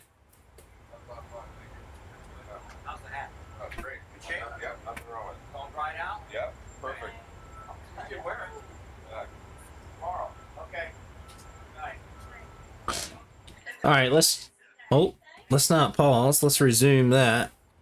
Let's look up some commercial aircraft landings. Let's look those up. And then we'll be done. So we got a cockpit view of a Boeing 747-400. 15 dangerous plane landings. Let's watch this one. This is from 3 years ago. It's got 7.3 million views. So let's take a look. Aircraft carrier landings. Aircraft carriers are the most powerful naval ship, providing a platform from where both nautical and aerial missions can be launched. Their maneuverability comes at a cost, however, because their short runways and instability on the currents and waves of the ocean make them arguably the most difficult landings pilots can ever be required to make. Nowadays, they have an angled design that allows for landings and takeoffs to be conducted simultaneously, but still, there's not quite enough room for approaching jets to decelerate fully. They have to calculate their touchdown precisely to land at the right spot. These pilots are on point. The jet to help bring it to a full stop. These pilots are on point. Landings can be pretty hairy. There's a reason why these pilots are seen as the best of the best. Number 14, Paro Airport. Paro Airport is the only international airport in Bhutan, but in a country that's surrounded by the Himalayan mountains, the approach is tricky to say the least. Yeah. Located in a valley near the Paro Chu River, the nearby peaks reach an altitude of up to 18,000 feet. And these, along with the unpredictable weather they create, means it's one of the most difficult landing spots in the world. In fact, pilots require a specific certification to fly here, and there are less than 24 who hold it. Even then, flights are only allowed less than 24 pilots enough to see the runway who hold the certification to land there. certainly makes for a thrilling approach for everyone on board. Number 13, Courchevel Airport.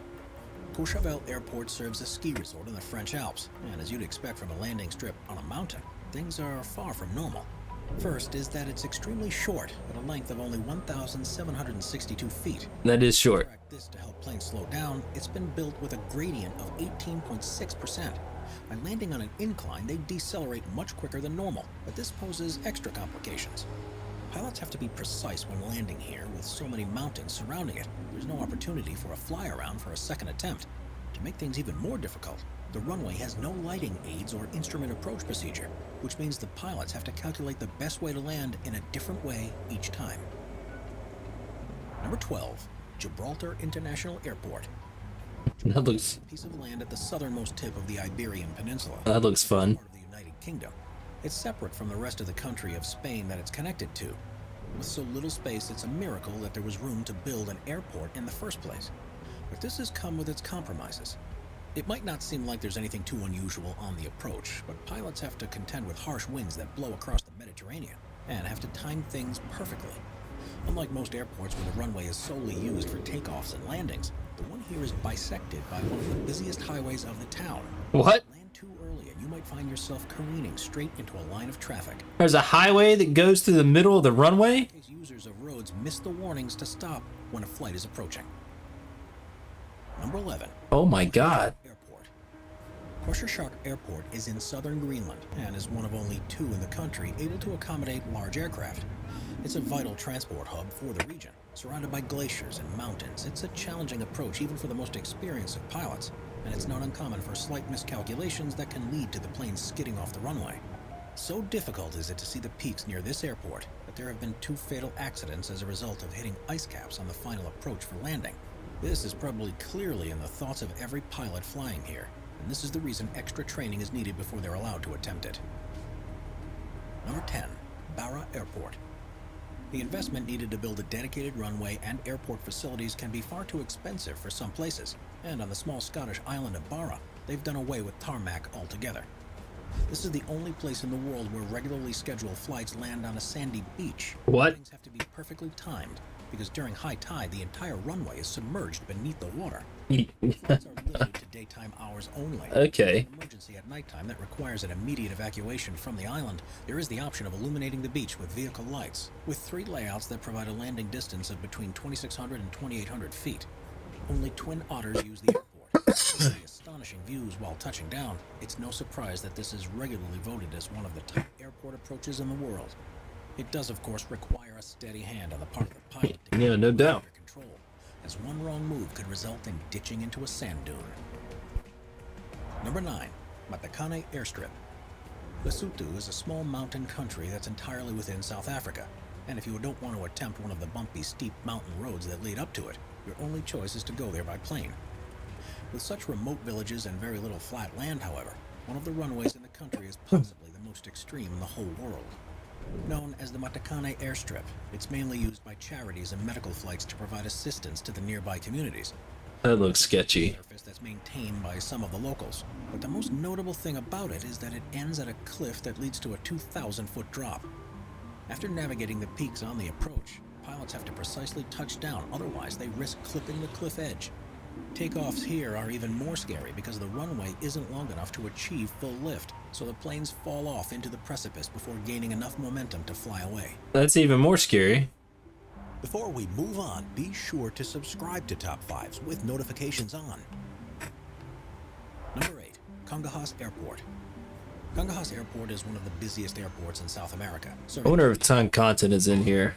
But pilots have long warned that the approach, particularly towards the 1.2-mile-long runway 35, is very dangerous. It's risking potential tragedy.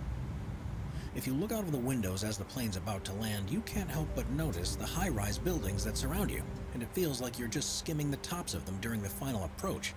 Add to this the rapidly changing weather conditions in the area, and pilots have very little room for maneuver to touch down. Within the industry, it's often referred to as the aircraft carrier, and if they fail to get the wheels on the tarmac within the first 1,000 feet, they're told to abort and try again. Things quite often go slightly wrong and planes run off the tarmac at the end, which is why airport authorities have had to introduce strict limits to the number that can land there each hour, so no one is feeling time pressured into decisions that could lead to even more accidents. Number 7. Gisborne Airport. Gisborne Airport covers a small 400-acre site near the city of Gisborne, which is on the east coast of New Zealand's North Island. At first, the 3 grass runways and the 4,300-foot-long main concrete runway look just like you'd expect from a single terminal airport, but this one is rather unusual. Because of the limited space for routes in and out of the city, the main runway has a railroad track that Yeah, I've seen this. It's one of the only places in the world where this happens. It requires constant communication. I've seen this one. Traffic control, the railway company, and any approaching planes to ensure the runway is clear when they're making their approach. Plans are, however, underway to reroute the railway because it's a complication that's simply not necessary, especially with the intent of the city to begin to attract increasing tourist numbers in the next few years. Number 6. Tioman Airport. Tioman Airport is the only airfield on the small Malaysian island of Tioman, and it's notorious in the region for being one of the most difficult strips to safely land on. The problem isn't anything to do with the 3,254-foot-long runway itself, but the approach to the tarmac, which you can only actually see just at the last moment before touching down. Pilots have to set themselves on a course that takes them directly towards a mountain range, and it's such a counterintuitive thing to do that a checkerboard target has been installed to help them keep on track. Just before they reach it, they have to make a sharp 90-degree turn to line themselves up with the runway and hope that they're able to land and stop in time. Overshooting it leads to a vertical drop off the cliff into the water, and crews often put on life jackets before landing just in case things go wrong, which they do far more often than you'd like to think. Turn. Number 5. Madeira Airport. When deciding on the best place to build an airport, the main priorities are enough flat land to construct the runway, and as few mountainous or hilly regions around as possible to give aircraft plenty of room for maneuvers. But what if this simply isn't possible? That's what the planners on the small Portuguese island of Madeira faced, and the result was one of the most hair-raising landings in the world. At first, there was only room for a runway that was 5,250 feet long, but after a nasty crash in 1977 where a plane smashed through a bridge at the end and came to a halt on the sandy beach beyond it, there was no choice but to extend it. The problem, though, was that there wasn't enough land to do so, so engineers built 100. I've seen this one too. 230 feet tall. That's insane. The extended tarmac over the beach. The result is now an approach that involves flying in low across the ocean and aiming towards a mountain peak. Pilots have to quickly bank right to line up on the heading towards the runway, and even though it's now much longer, they only have a limited time to safely land, otherwise they'll roll off and end into the ocean. The winds that blow across the ocean and are channeled between the mountains adds an extra level of complexity to every landing. And they got the crosswind there. For its bumpy and turbulent landings. Number 4. McMurdo Station. McMurdo Station is a United States research facility on the southern tip of Ross Island in Antarctica, and since it's so far away from the rest of civilization, the only feasible means of delivering supplies and personnel is by plane. The problem, of course, is that the surrounding terrain is completely covered by snow and ice, so its landing strip is unlike any other. It's rebuilt every year for the summer season, and by the time the sea ice begins to break up around December, flights revert to a more stable airfield further away. Amazingly, it's strong enough to accommodate large aircraft like C-5 Galaxies and Boeing 757s, and when it's in operation, pilots say that the ice almost feels like landing on concrete. The weather conditions are, of course, something much more tricky to contend with, and powerful winds can seem to appear out of nowhere. Whiteouts are of particular concern too, because if the No wind doubt. brings up snow and ice into the air, it can virtually be impossible to determine where the sky ends and the land begins. One major difference too is that when planes come to a final stop after landing, the ice that it's on will sink several inches into the water below. This means everything has to be closely monitored by laser sights to prevent losing aircraft into the water. The only accident to ever happen here took place in 1960, when a Lockheed EC-121 Morningstar crashed on its approach. All of the crew survived, but because the plane was stuck in the snow, no attempts were made to recover it, and it was simply allowed to sink into the water when the ice melted in the spring. Number 3. Tenshing Hillary Airport. In 2019, Tenshing Hillary Airport was named as the most dangerous in the world. And the more you learn about this place, the more you realize why it was a deserved title. It's located in the town of Lukla, which is in eastern Nepal, and is where many people who are planning to climb Mount Everest fly into. At an altitude of over 9,000 feet, it's surrounded with mountainous terrain, with a steep drop at the end of the runway, and a solid wall at the other. Flying at these heights poses extra problems because of the thin air, which reduces lift and air resistance, meaning it's more difficult to generate enough power to fly, and it takes longer to slow down. This makes trying to land on one of the world's smallest runways extremely tricky. Yeah, that'd be pretty sketchy. Chances because there simply isn't the space to fly around and try again. Bad weather further compounds the issues, and when the clouds are low, it's almost impossible to see where the runway starts, and this has been the cause of several accidents in recent years. The one thing in pilots' favors is that the runway is at an angle, which helps them to slow down once they've stuck the landing. Only helicopters and small fixed-wing aircraft are allowed to travel to this airport, and pilots each have to have special training about the place's unique quirks before they're even allowed to attempt it. Number 2.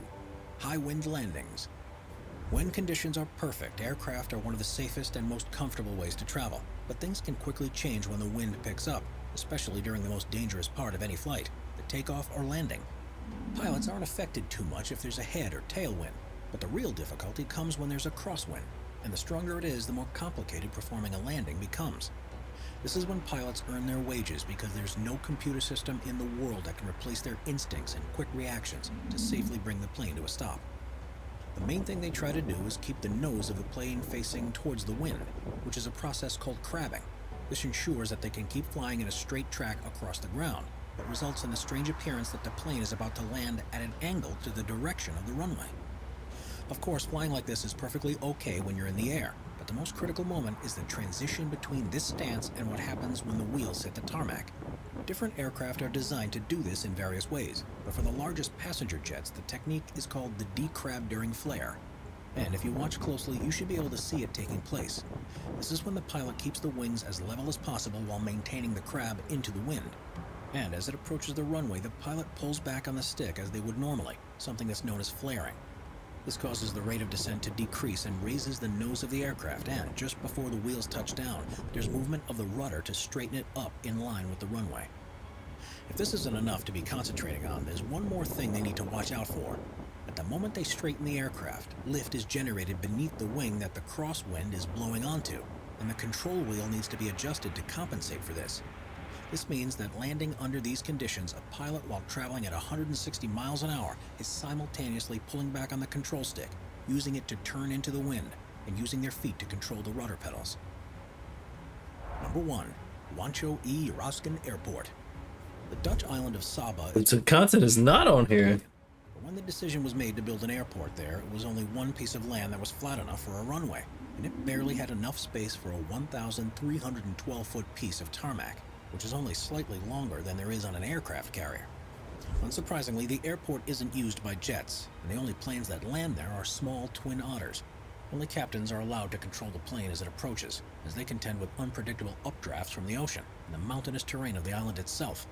As you can see, there's no room for overshooting the runway, because on either side there's a sharp drop-off over the cliff to the ocean below, which makes it surprising that after opening in the 1960s, there hasn't ever been a single accident.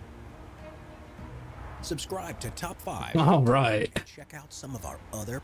That was good. That was real good. I enjoyed that. All right, guys, so we are going to set up here. Let's see if we can pull up our Atlanta ATIS. We cannot. So we'll just look at Navigraph. See what we're looking at. 26 right is looking good. So that's what we will plan for. Aussie 1 for 26 right. Our lowest point. Let's just take a look at our flight plan. It's going to be Haynes at or above 5,000.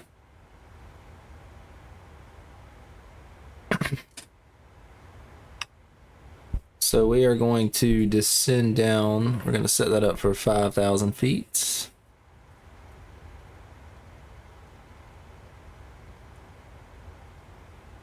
There we go. And that will be good for now until we can actually get the ATIS for Atlanta.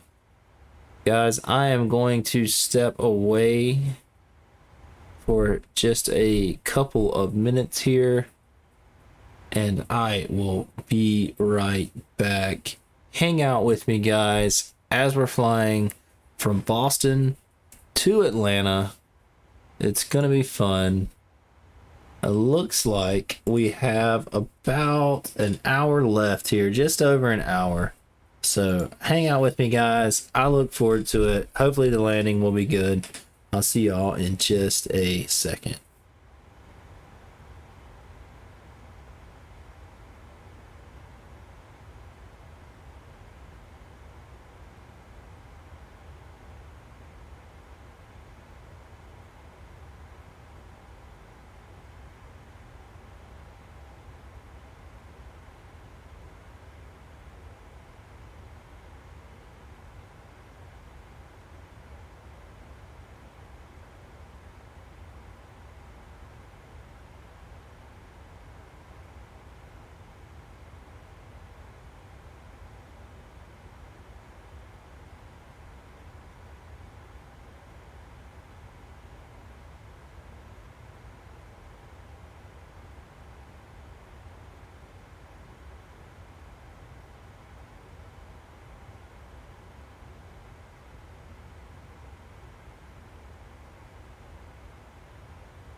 All right, I'm back here. Let's get our headphones back on, or let's get our music back playing. There we go. That's nice.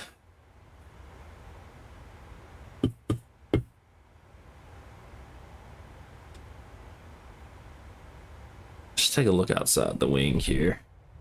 That looks awesome.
Wrong button. Let's see. There we go. Just looking out over the nose of the aircraft here.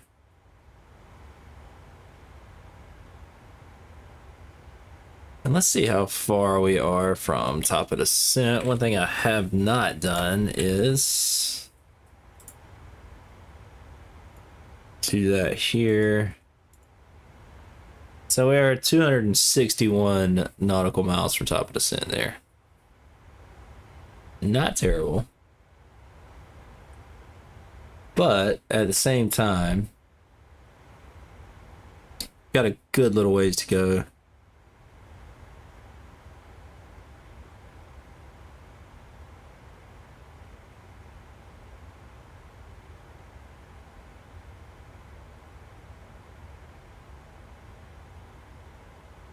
Looks like we need some engine oil before we do our next flight. That's going to be okay.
We're actually cruising pretty slow.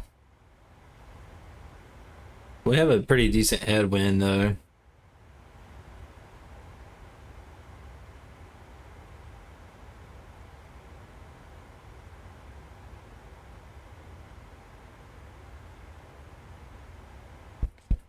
But we'll be hitting top of descent here pretty soon, so we'll be saving some fuel.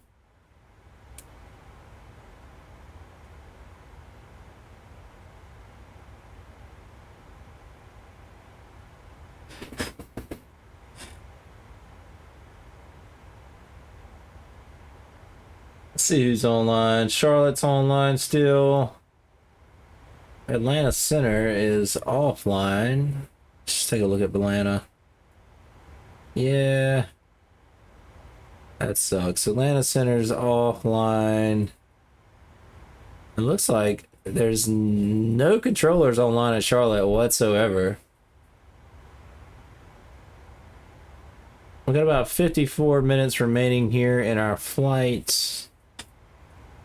We wanted to divert to Charlotte, we could, but we're not gonna do that. We're gonna go right on to Atlanta like we had planned. The weather should be out of there by the time we get there. Which there might be some more behind it, but I don't think so.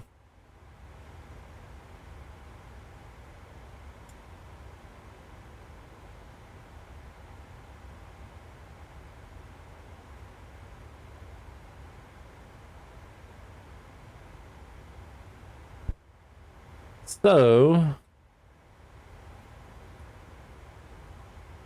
we're just going to continue on like we were, as we were here.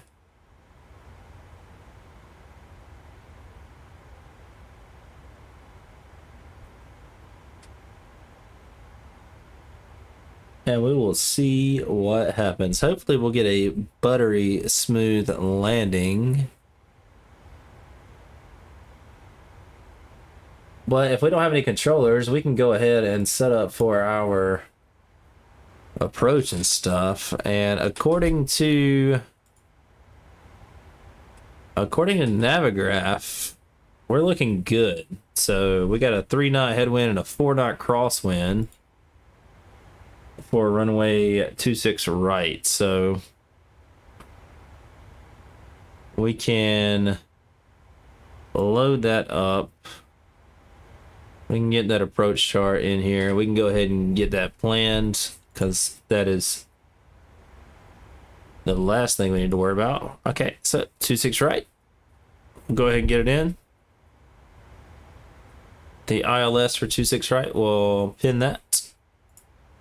And then we'll pull that information up and we'll get all that information put in. All right, so if we look right here at this line, you can see it in the top left hand corner of your screen. Our radio altimeter minimums are going to be 200 feet, which we will dial in, and you will see it here. So I'm going to zoom in on the screen and the dial, and you see radio pop up right here, 57 feet. So we're just going to dial that up to 200.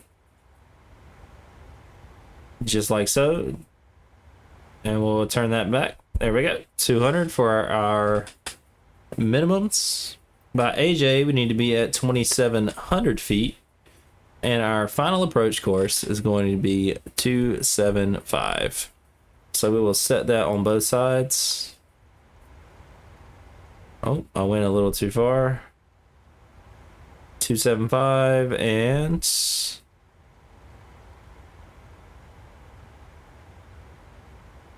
275, and our ILS frequency is going to be 110.1. So 110.1. We'll swap that, and we will swap this side as well. We got that set on both sides. We got the course set on both sides. We've got our minimums put in.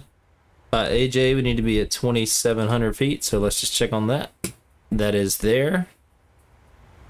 So we are good to go there. Let's just take a look at everything. Bamboo. And then if we look right here, Haynes, we're good to go. We're going to be all right.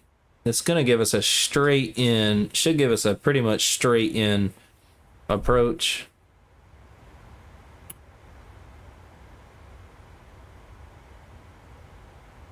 We're just going to make sure before we do a direct to. I'm pretty sure it should give us a pretty much straight in approach here, because we're landing, let's just look at it again. We're landing on the far right runway, so it looks, and if we wanted to confirm, 26 right is the far right runway.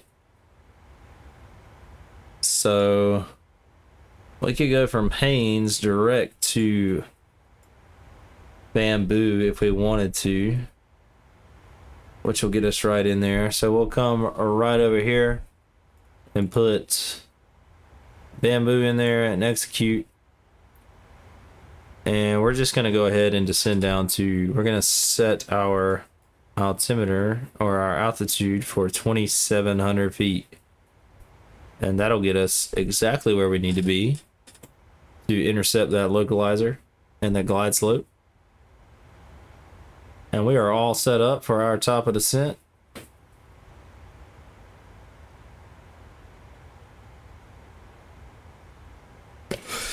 And our VNAV path. I mean, we are good to go there.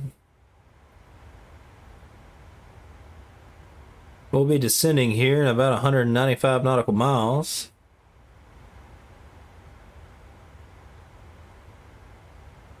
And we're just cruising. We're just hanging out right now. So smooth air, a little bit of a headwind. We're flying a little slower than we normally would, but it's going to be okay.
And we're moving so quick, it's not going to take us long to hit that top of descent. Not long at all. In fact, our arrival is about 45 minutes here, give or take. So we are good to go on that note. Let's take a look out the wing, see how that looks.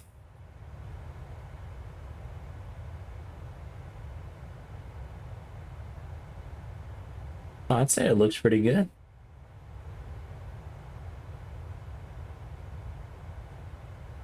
I would say it looks pretty good. Let's look out the right wing. Got a few more lights down there to look at.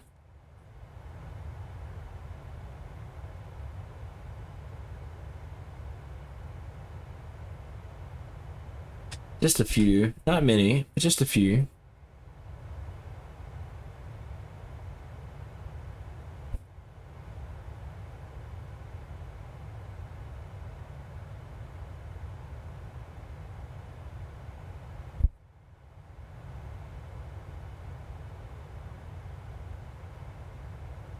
That's probably the city of Blacksburg down there.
What a good flight so far. It's been great.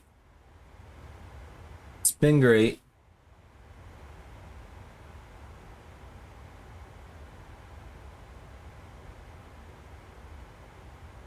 No complaints from me.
So guys, I'm just sitting here looking at my virtual airline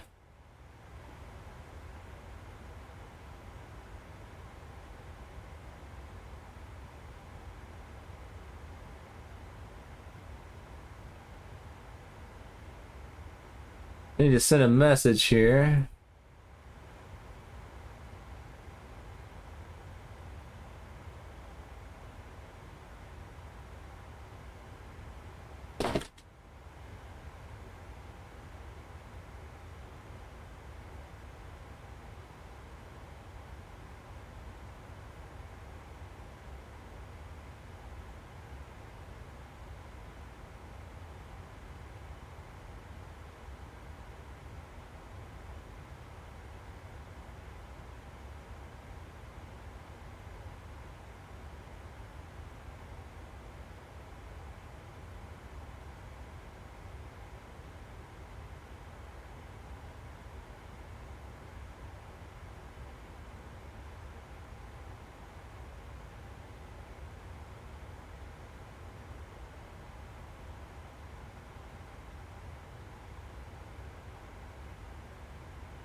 Alright guys, and since I'm talking about virtual airlines, let's go ahead and plug this here. Because you might as well take a look. If you're looking for a virtual airline to fly for, I highly recommend, highly recommend that you take a look at VIR Virtual, guys.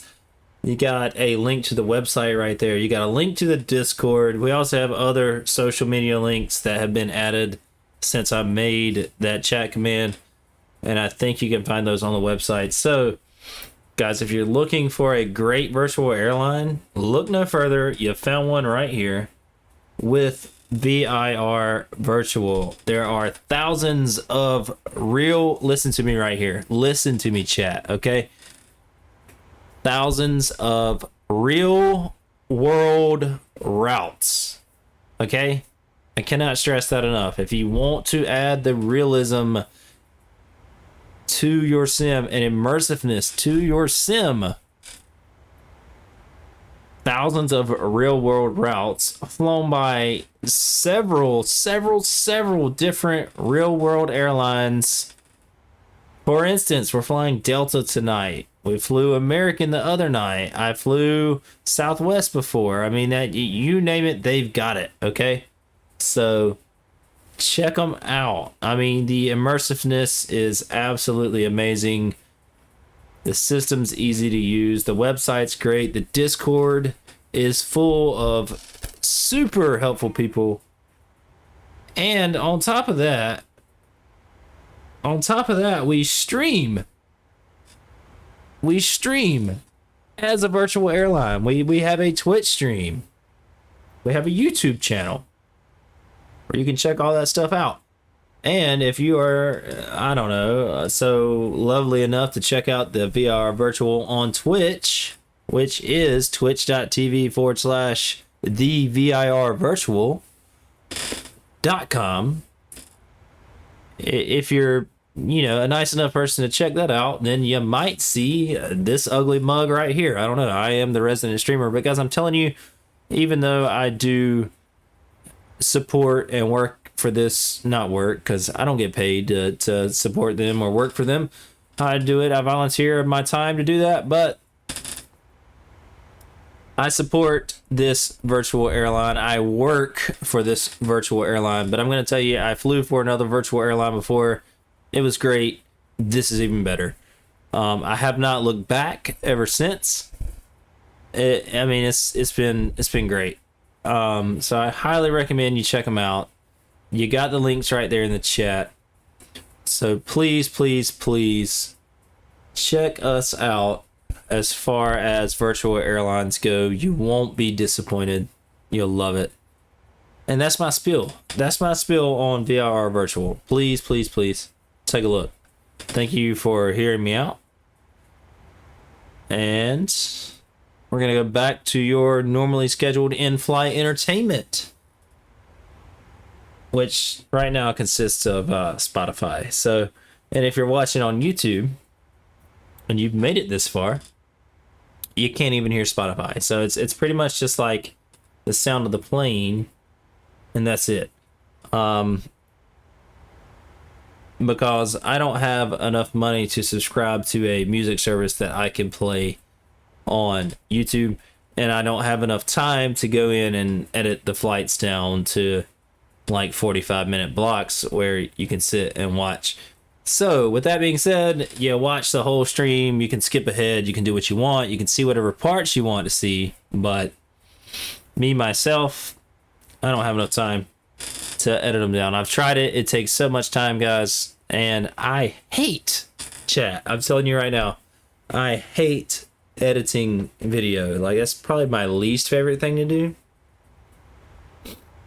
Unless I'm making a short, because that doesn't take long at all. Like, if I make a short, that takes maybe like 20 or 30 minutes, and then I'm in and out and I'm done.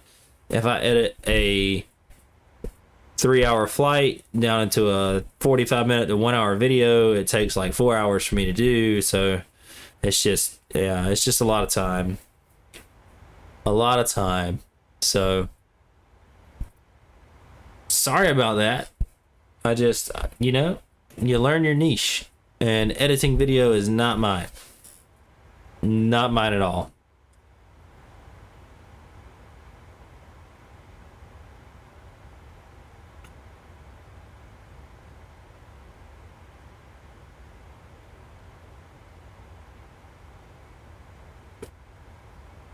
But we're not too terribly far from our top of descent here. Let's just take a look. Where are we at? We are about 89 miles from top of descent. So, not as long as it has been at all.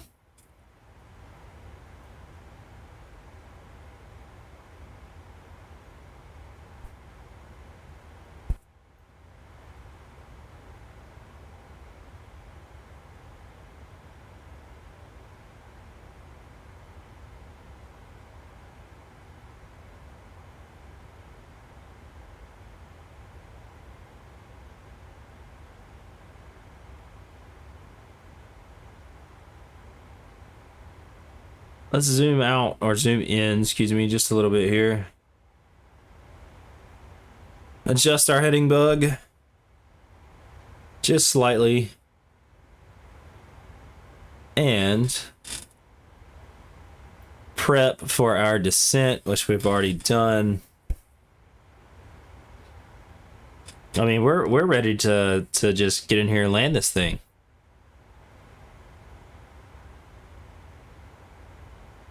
I'll have to pull our ATIS and all that information, but I can get that shortly. I don't know if I can get it from Balana or not. Let's see.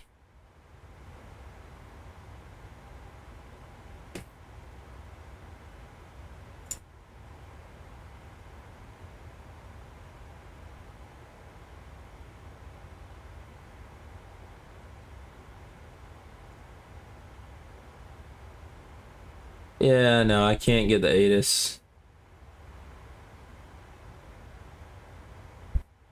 Well, I can. Let's see how it compares to the ATIS information off my Discord server. Let's just see.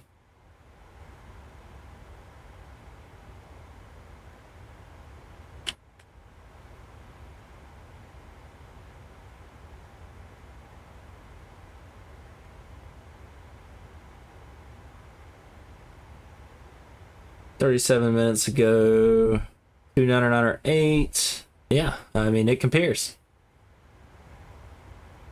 200 at 5. Yeah, it's perfect. So that works. We're gonna follow our flight here. Just looking on Atlanta, we're following the flight.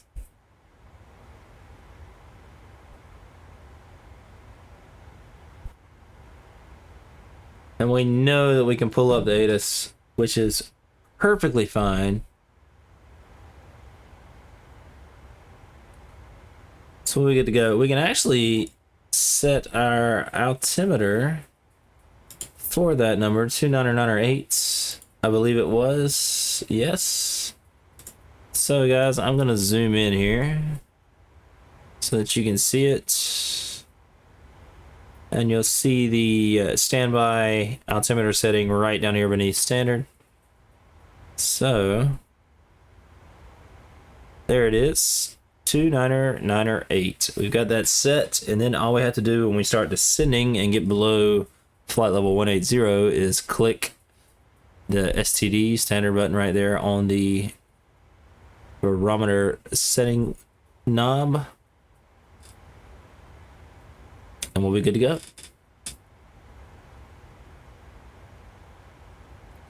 So now all that is set.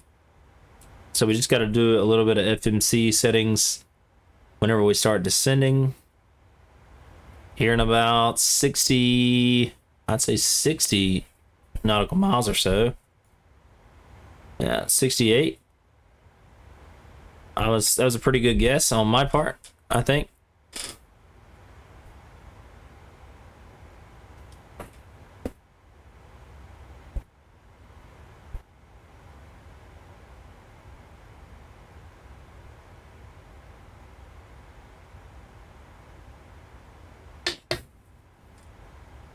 like I got time to crack a beer. Cheers, viewers. Cheers to the chat.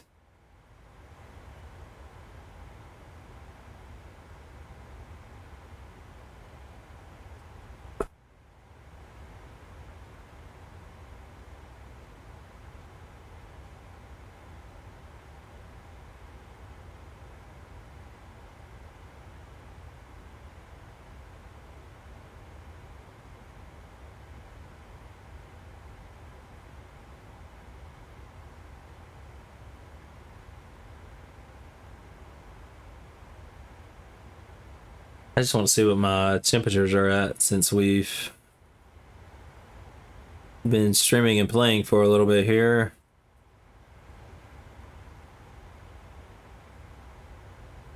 Not bad, to be honest with you.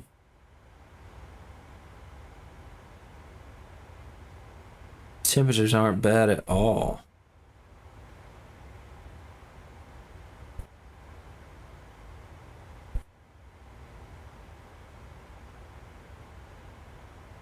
Temperatures on the CPU are getting around 70 at the highest and 50 at the lowest, so they're kind of bouncing between 50 and 70, which is really good. On the graphics card, the GPU, our highest temperature is 54, and all these are in Celsius, guys, so. And then our motherboard temperatures are looking great.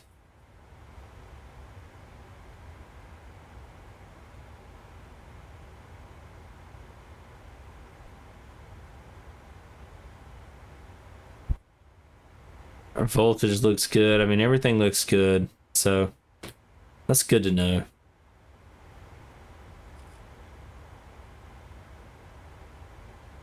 Let's see how much hot air is coming out of the top of the PC right now. It's not as hot as it could be. Mainly because I've got it sitting right in front of a AC vent, and I've got air flowing right into it, cold air, so that works out. I've also got a ceiling fan running. My CPU is overclocked, so obviously it's going to draw more power, put off more heat. So I just try to compensate for that. Even though I do have a all-in-one cooler, I just try to compensate for that the best that I can, just to... I'm gonna tell you right now, I spent a lot of money. Me and the wife spent a lot of money on the PC, so we're just trying to make sure that we get the most out of it and that I don't kill anything in my processes. So if I can keep it cooler by sitting it in front of an AC vent, by all means, that's what I'm going to do.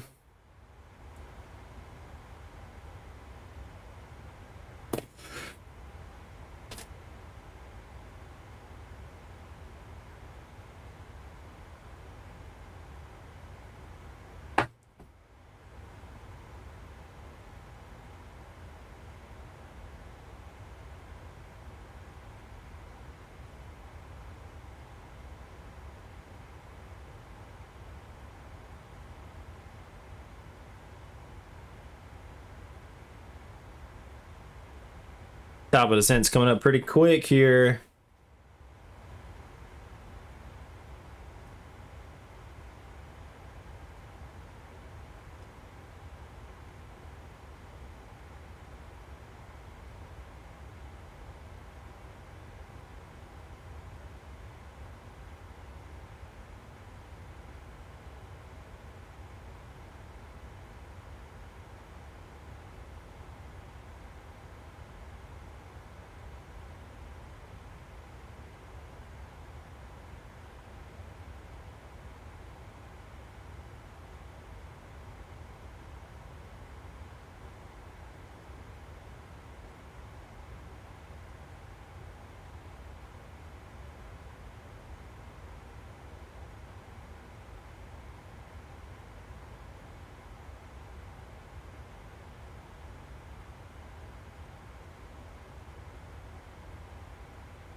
We're gonna zoom in just a bit here.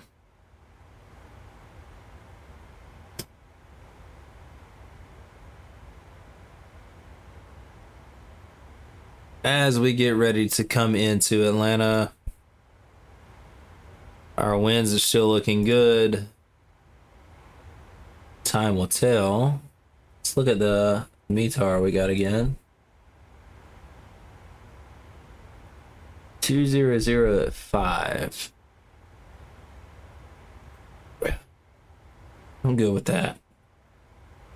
And we're landing on 2-6, so it's not bad. A little bit of a crosswind, but we'll be good to go. In fact, it should be about a 4 or 5 knot crosswind. Exactly.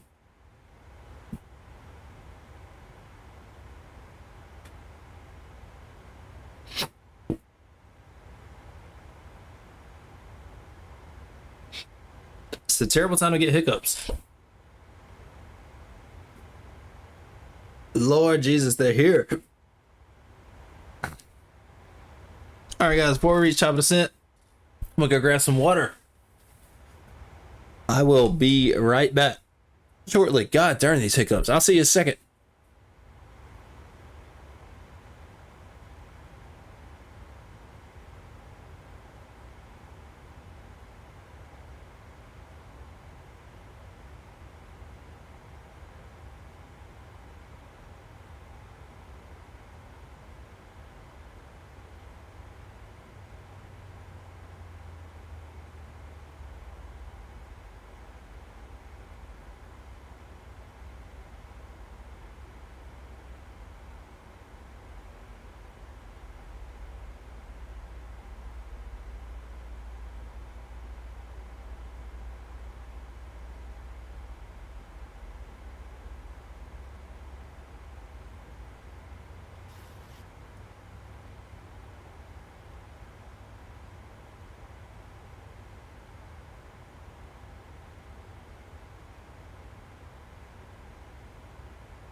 Did I stop them?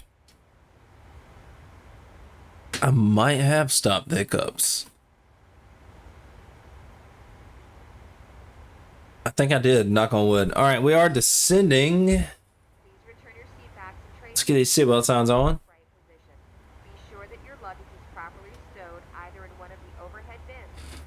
Let's get our descent winds.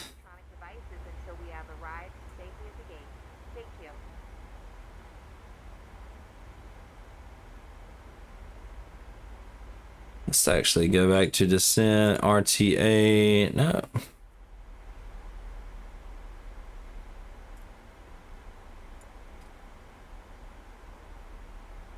Let's get our descent winds loaded in.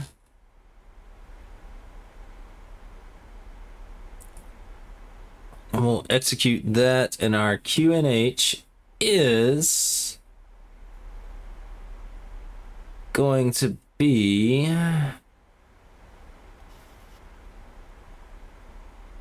I got light rain in Atlanta. Altimeter. It's 29908, which is 1015. So we'll put that in. We'll execute that. Hit legs, and we'll go direct Mahoney. That'll adjust our wind just a little bit there.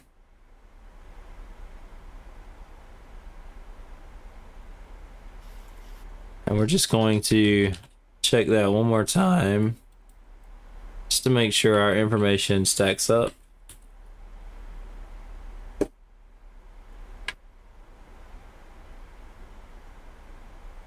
Yeah, 10:15.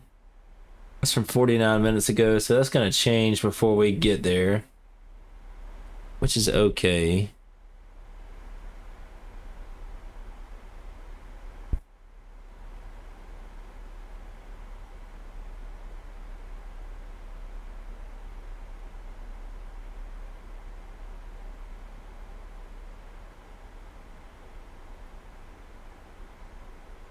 But we are descending right along here. Let's see where we're at on our 26 right.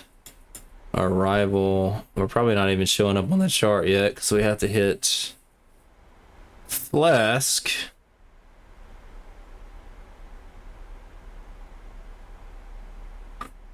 Before we get there to Aussie, so we gotta hit Flask first.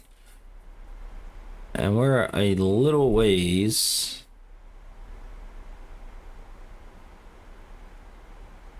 from Flask.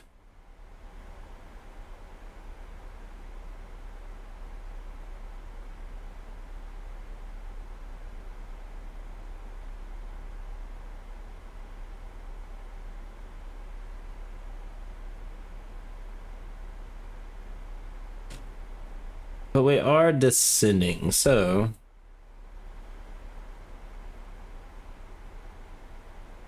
now that we are descending, we will get our auto brake cut up to, I'm gonna cut it up to 3 since the runway is wet.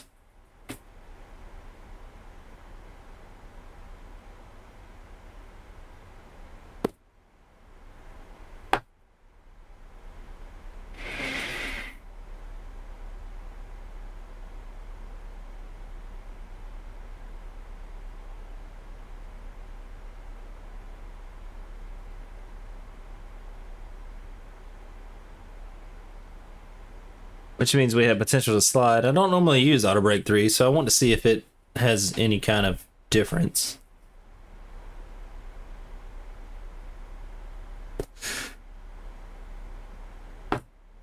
We're not too worried about heating up the brakes because this is the last flight of the night, so they will cool off until we fly again.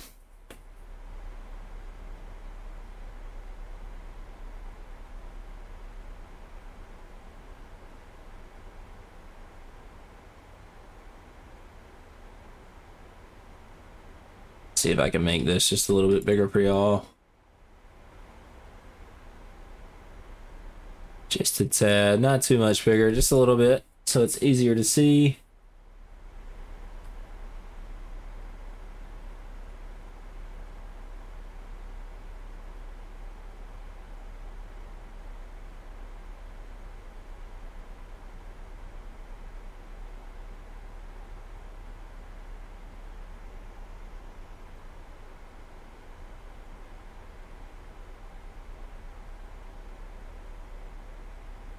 Pretty sure Flask is on our...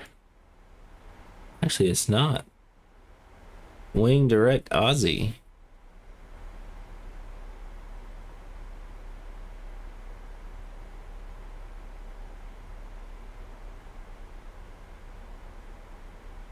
That's weird that Flask is in there. That's okay. Just coming in straight at Aussie.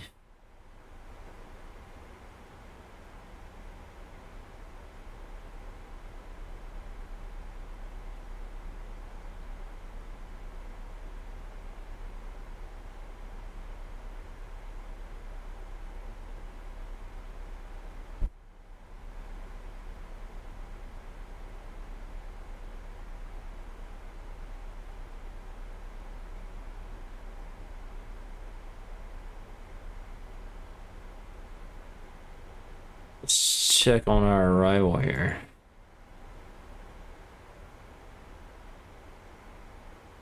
Two 6 right.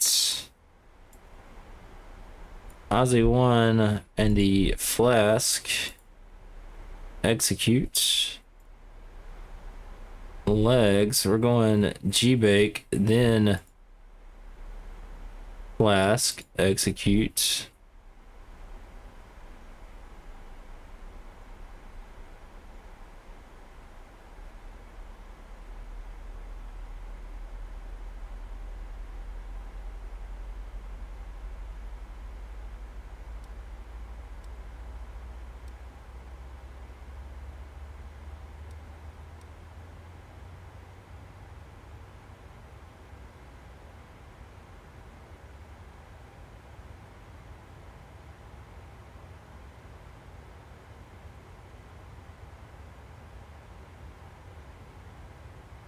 Oh, where are we turning to? All right. Alright, we need to be going... I shouldn't have done that. Let's just go ahead and go direct to wing. Since we've already passed Ozzy.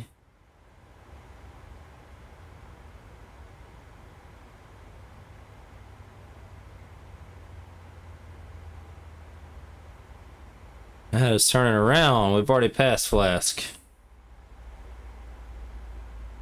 I called that a little too late.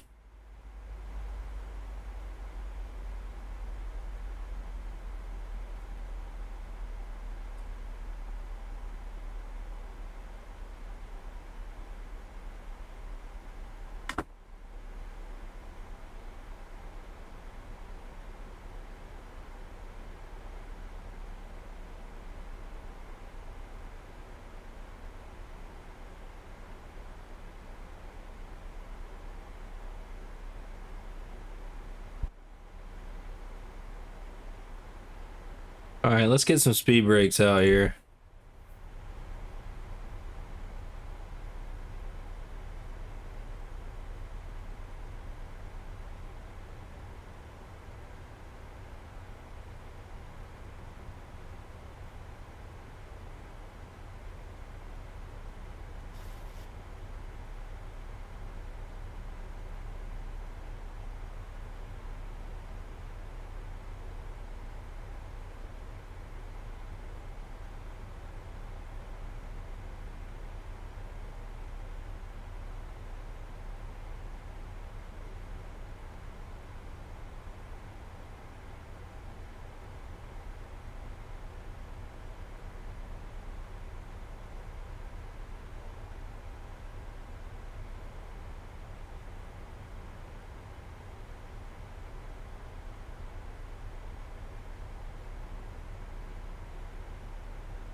We're a little high.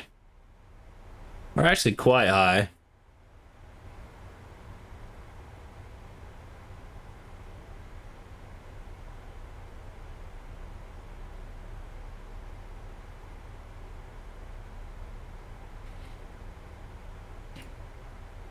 Let's just change over into vertical speed mode. And we're gonna go down at a rate of 3,300 feet per minute. We're just gonna dive that down a little bit. I'm about to click standards here.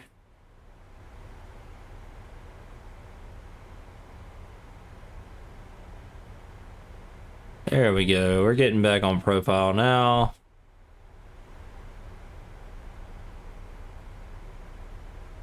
And we'll get VNAV back engaged. That gets us where we need to be.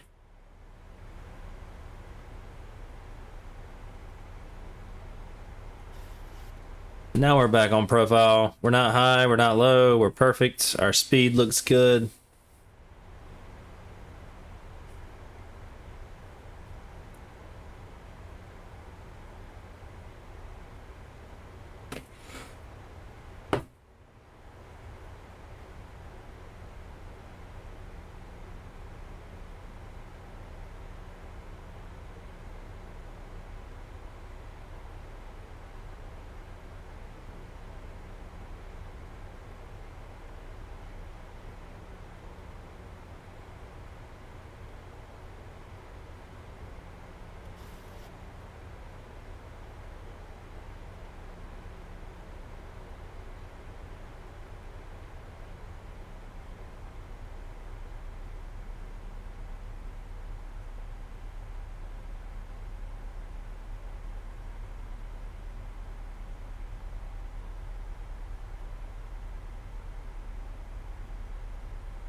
Alright, Cala, we need to be at 9,000.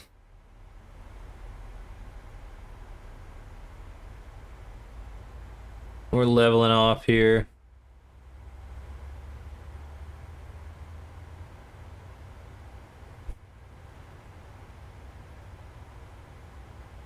We don't need the speed brakes anymore, so we'll just arm those.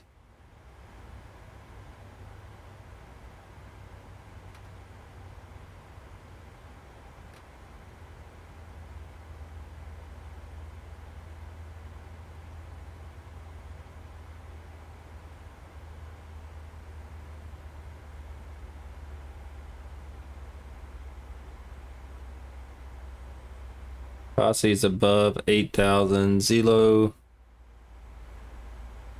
is above 5,000. That looks good. Haynes is at or above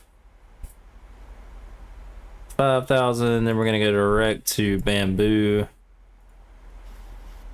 for our ILS. I'm going to make sure that's right. That is. And then 2,700 by AJ. And we're good to go. We've got our weather. We are set there.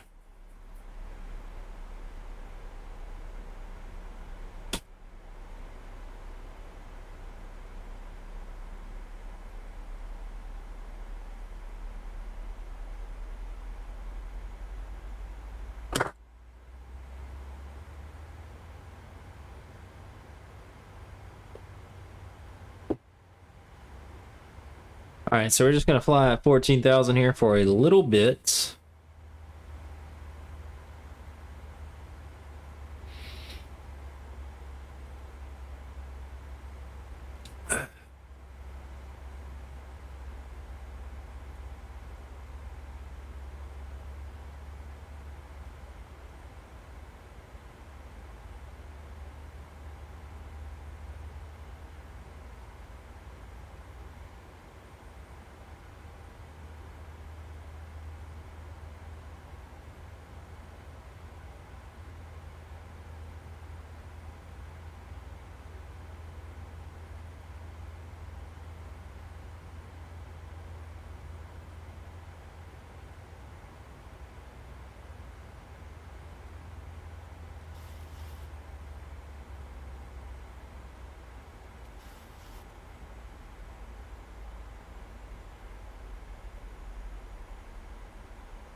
Now everything is set up how it should be. If we look outside, Atlanta should be kind of like directly in front of us. I don't know if we can see it or not. Not quite yet. It's out there just a little ways, but it's not too far away.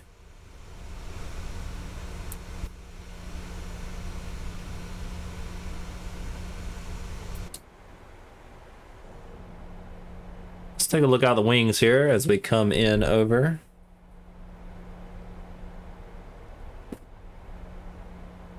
Should have flown into Charlotte, guys.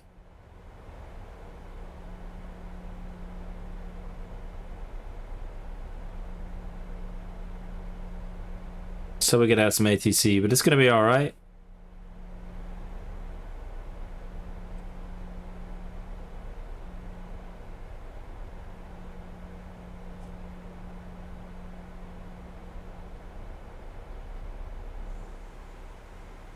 All right, we're getting close here. We can go ahead and get landing lights on. Oh, the stream just froze. No, the game just froze. Come on, pick back up for me. Don't crash. Don't crash because I turned on landing lights. Don't do it. Pick back up. Pick back up. There we go. Okay, it picked back up. All right. I got a little nervous. I'm gonna get all of our lights turned on here. Lego light can come on. Wing lights can come on. We'll even get wheel well lights on. I mean, who cares? We'll just get this plane lit up.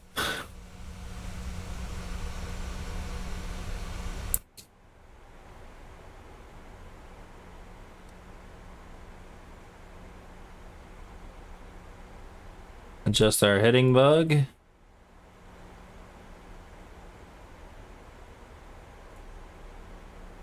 We need some speed brakes, so we'll go ahead and get those out.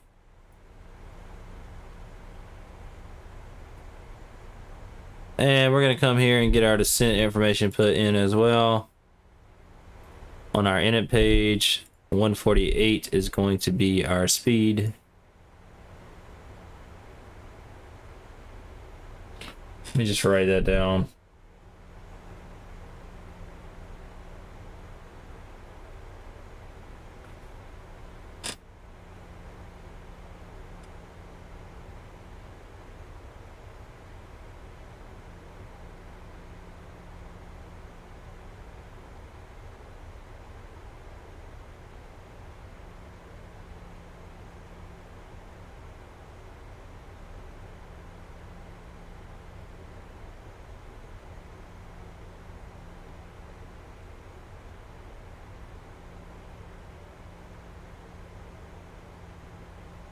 All right, we're a little bit high on our arrival here once again, but we're moving back down to it right now, so we're about to capture that. So that's going to be good. We'll make 9,000 by posse or posy, whatever you want to call it. Or at or above 8,000, excuse me. And then we're going to 0 8 or at or above 5,000 from there. So everything looks good. I'm gonna get these speed brakes put away again. We don't need them right now.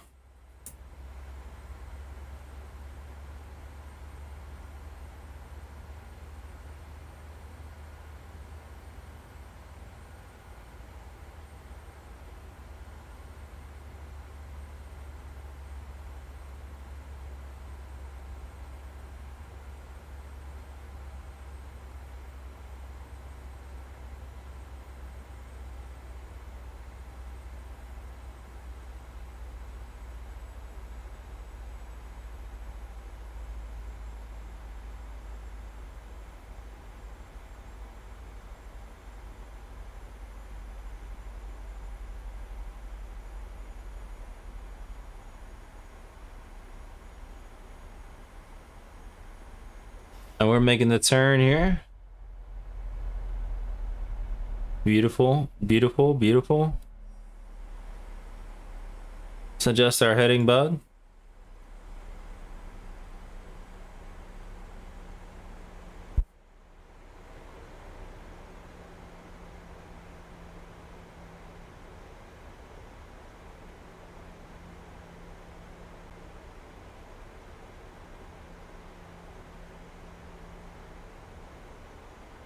Let's get our HUD set up here on the brightness at least.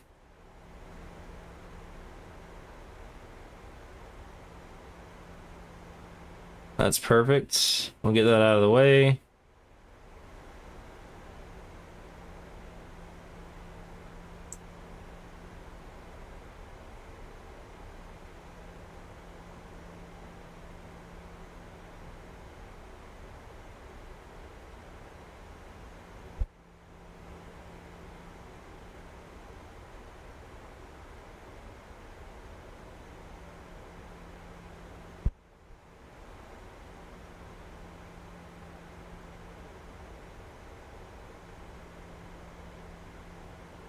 Alright, looks like after we make the turn at Zelo,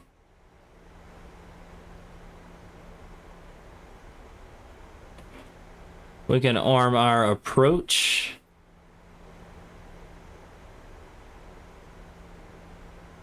Because we will be on an intersect course for the glide slope and the localizer. So I'm about to go ahead and hit approach here. And we've got it. We'll hit Command B and get that lit up as well.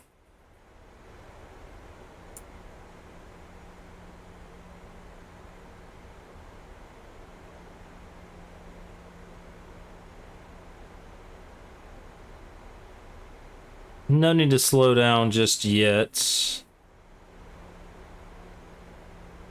Until we're on about a 10-mile final, and then we'll slow down. The airport is in sight. 26 right is in sight, right in front of us here. Right there is 26 right.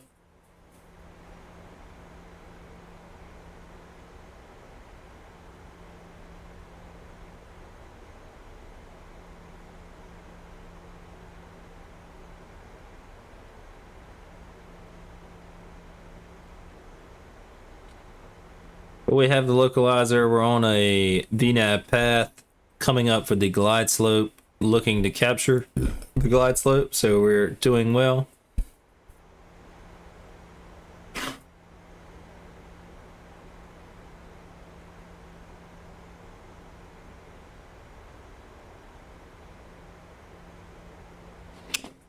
All right, we're going to go ahead and slow down here to about or let's just go to 185.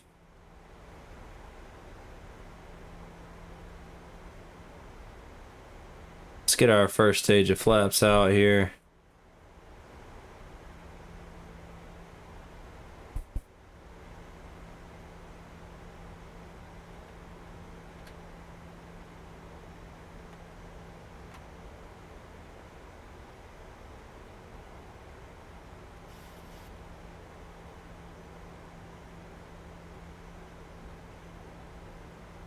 To help introduce some drag.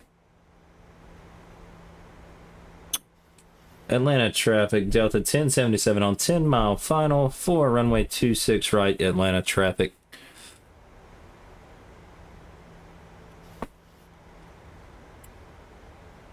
Alright, we're going to get geared down. That'll slow us down quite a bit. And we're going to go ahead and slow down to our approach speed of 148. Actually, I'm going to take us down to 145 there. 2500. We're going to go ahead and get flaps set at 30.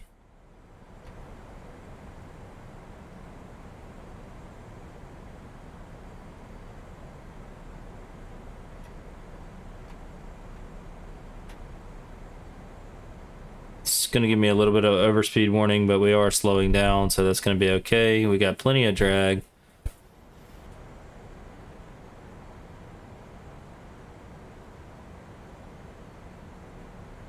Actually, we did not get the overspeed warning, so that's good.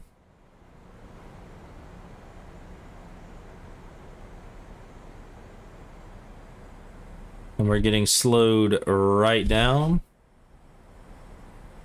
I'm going to bring my throttle back here to kind of match where the throttle needs to be on the aircraft. Get our HUD flip down.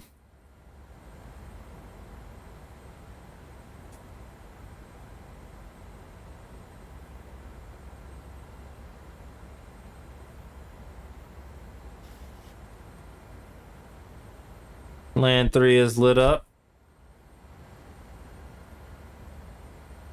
We're not going to auto land tonight though. Gear is down, spoilers are armed, flaps are down, auto brake is armed. We are good to go. Here we come, right into Atlanta.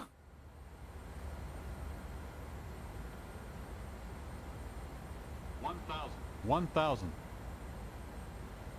Auto throttle's off, autopilot's off.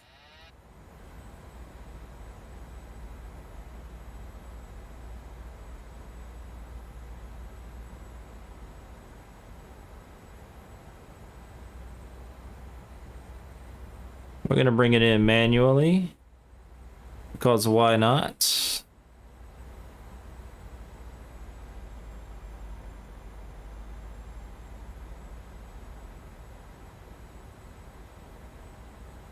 We're just a tiny bit off, but we're gonna be okay. We're gonna make it here.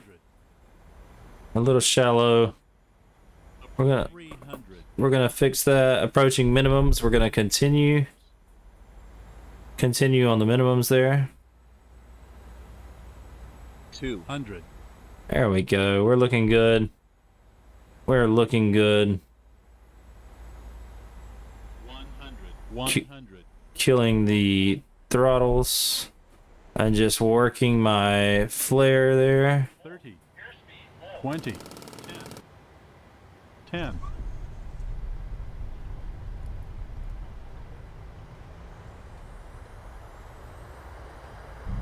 Pretty smooth landing.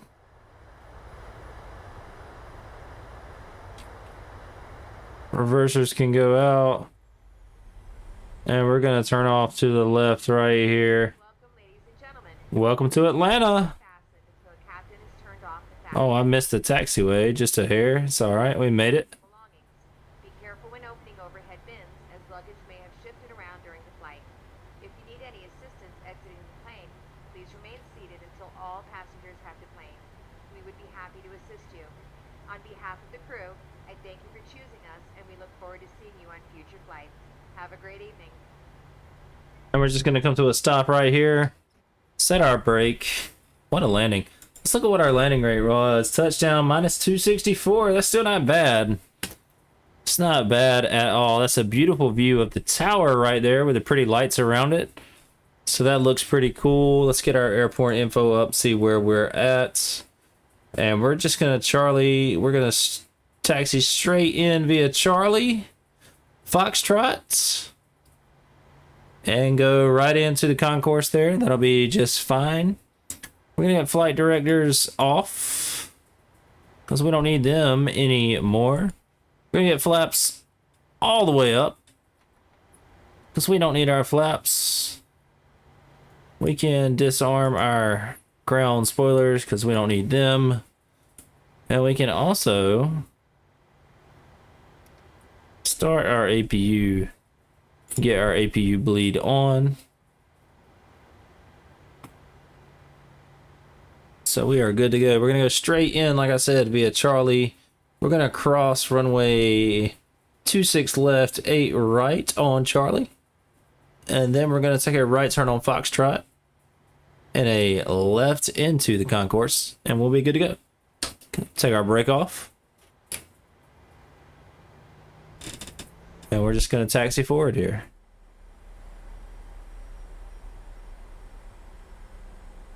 Atlanta traffic, Delta 1077, clear, runway 26 right.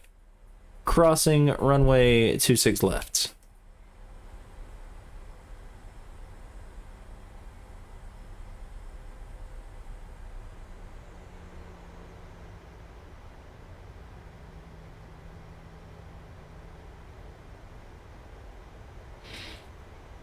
Alright, we don't need that anymore. We're not worried about that. We know we have APU power.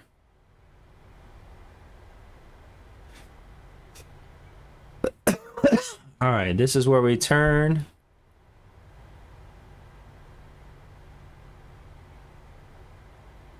Right here. Gonna get our landing lights off.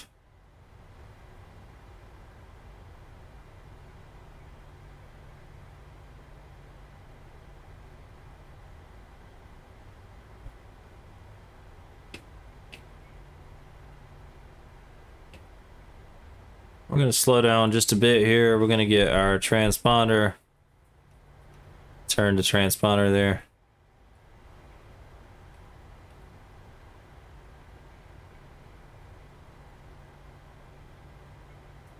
How's it look coming in? Not bad at all. It actually looks really good.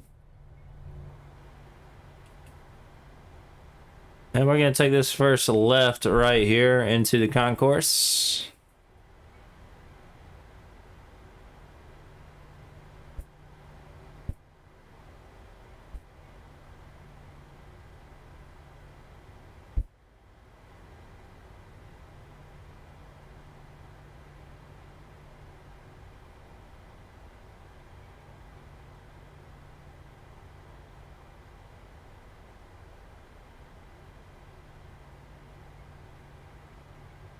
All right, let's see where our gate's gonna be. We can take any one of these up here.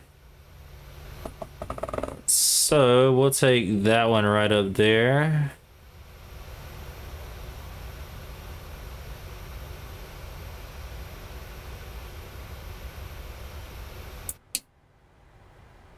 This one right up here. So we'll start making our turn. We'll hit the brakes. We're gonna start making our turn towards the gate. Even there it is. I can see the lines. So before we blind the ground crew here, we're gonna get our taxi lights and runway turnoff lights turned off. I can still see it.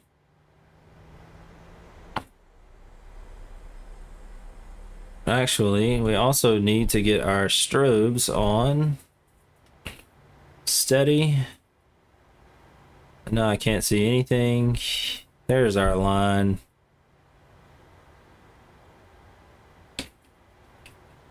I got it. Don't you worry, ladies and gentlemen. I got the line. And we are coming in nice and smooth here into Atlanta, into the gate.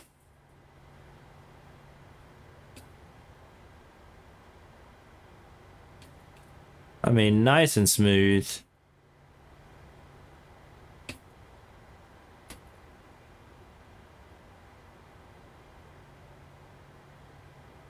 Just gonna taxi on up here, and we're gonna hit our brakes.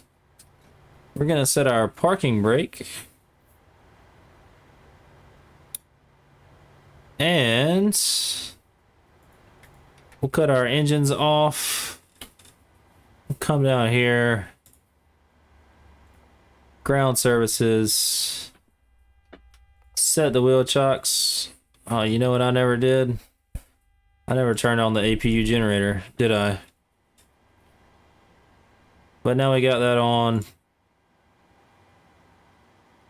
which is fine.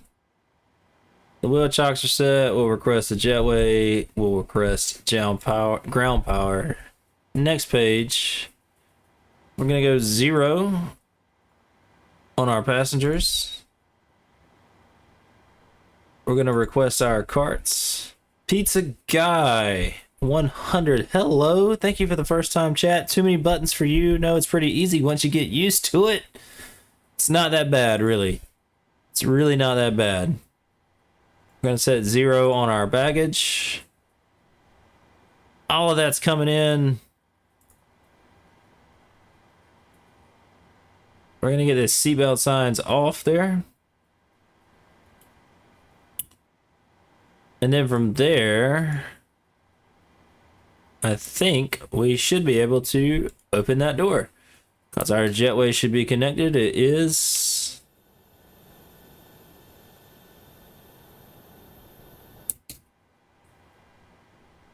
Let's clear that. We're not worried about that.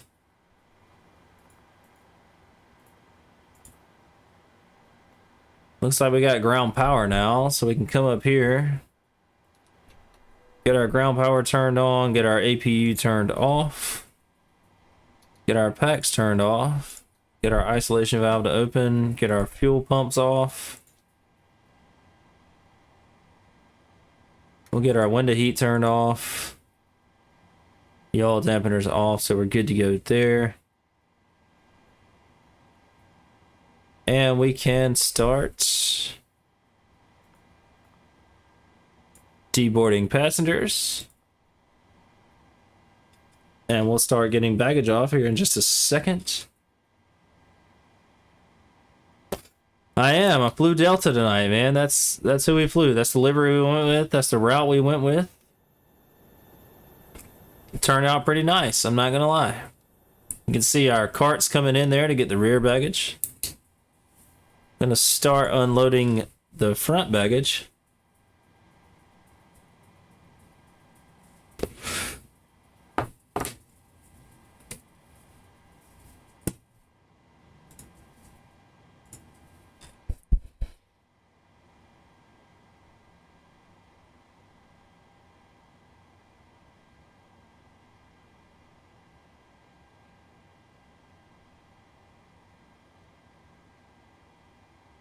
Start unloading the rear baggage there.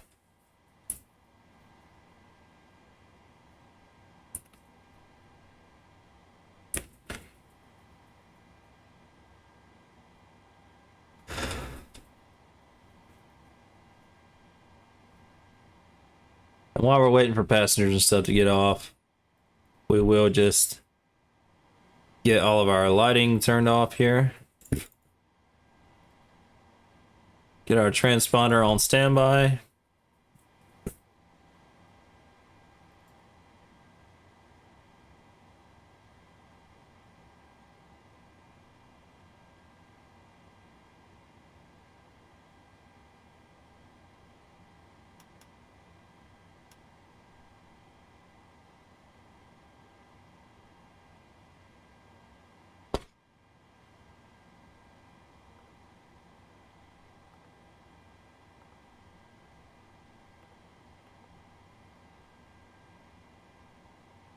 All right, so we're looking at our passengers on the right screen. We're looking at our baggage on the left.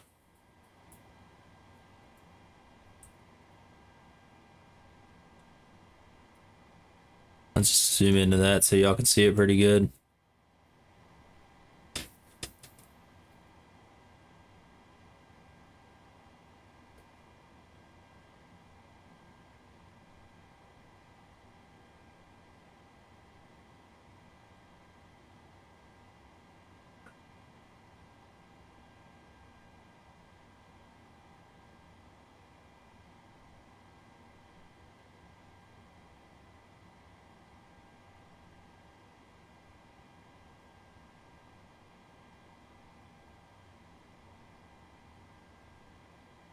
You can come up here and get traffic and weather turned off. We don't need that anymore.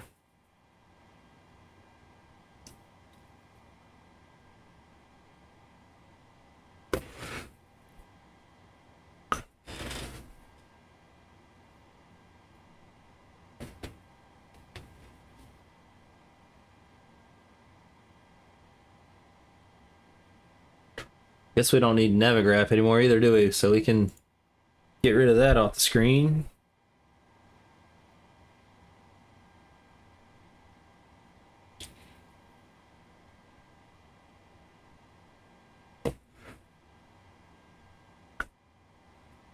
And our forward baggage is almost done.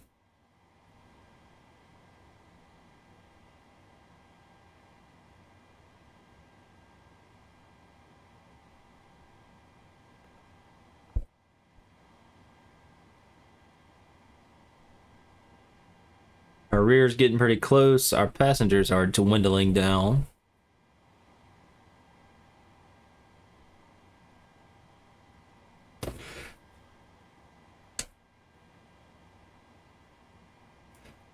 Since we've got shocks, well, we'll do that in just a second.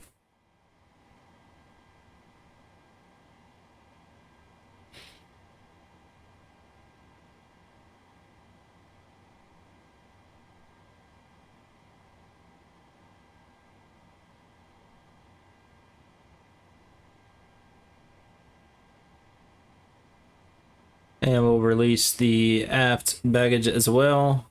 Take a look.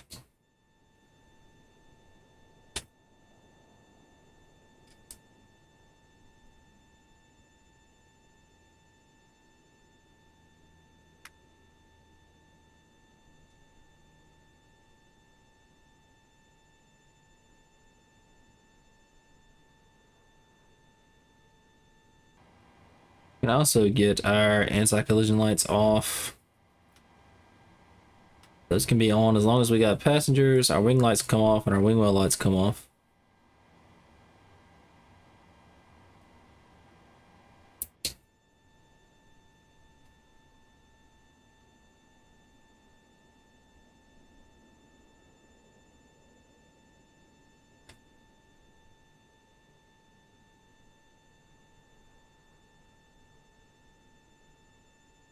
There goes our baggage cart pulling away.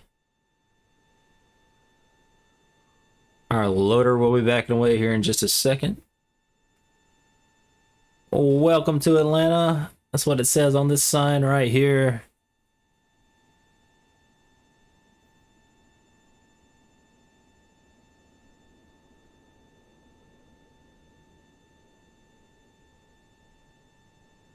There goes the baggage loader.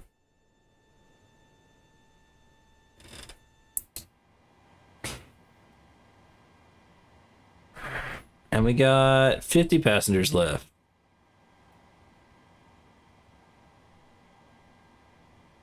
They'll tick down pretty quick.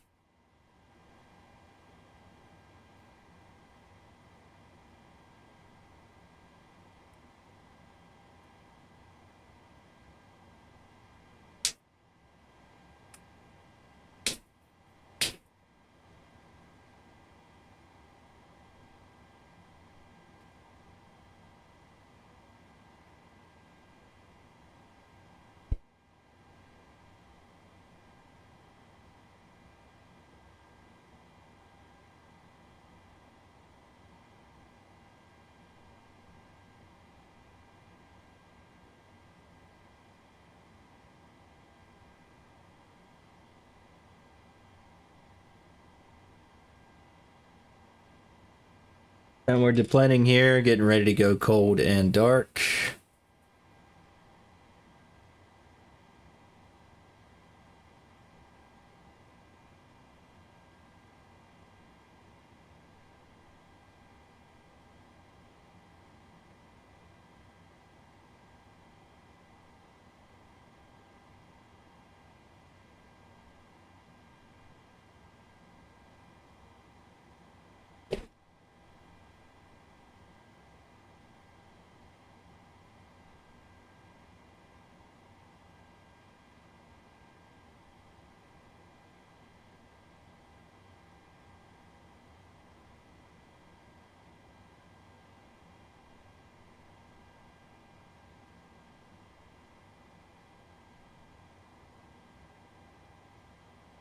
$15 passengers left there.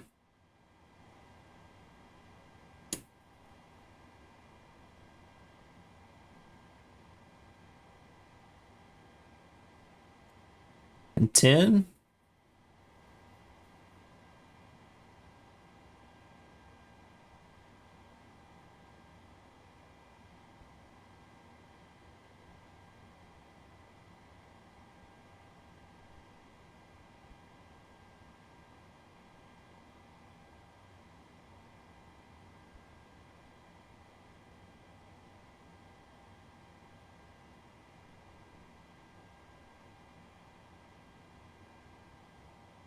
And that's it. The last passenger is off. So we will get our strobes off, our logo lights off.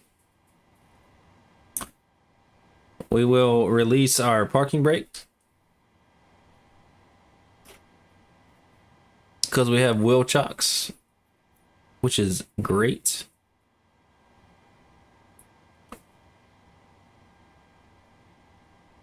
We'll get our flashlight on. We'll turn ground power off. We'll come down here.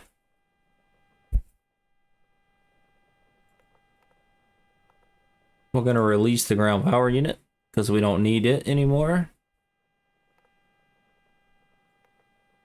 Clear all these messages out.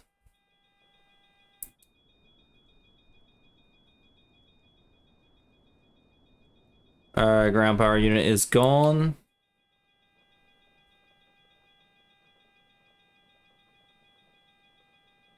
And from there, we're going to get the emergency exit lights turned off and the battery turned off. And we should be cold and dark. And we are, guys. We are cold and dark. So, you hung out with me. You hung out with me on a flight from Boston to Atlanta, flying Delta Airlines. Great flight. I'm happy with the landing. I feel like it went pretty well. So, guys, I'm about to get off of here and get into bed. I'm tired. Naturally so. It's 12:30 in the morning where I'm at. So, but thank you so much for stopping in. Thank you so much for hanging out with me. And if you wished wifey a happy birthday, we both appreciate that too. Guys, wifey turned 28 today. I'm 32, she's 28. I feel much older than she does, I'm pretty sure. Although she does have more gray hair than me. Don't tell her I said that. Don't tell her I said that. Bless her heart. So, guys, I'm getting off of here. I love each and every one of y'all. Thank you so much for the support. Thank you for the follows. Thank you for stopping in. Thank you for the chats. It means a lot to me. It makes streaming worth it to me. I mean, it's just a all around good time. So, guys, I'm gonna get off of here. Just know that I love each and every one of y'all. And until then, there's one thing and one thing only that you need to do, guys. And that is 3 simple words, all right?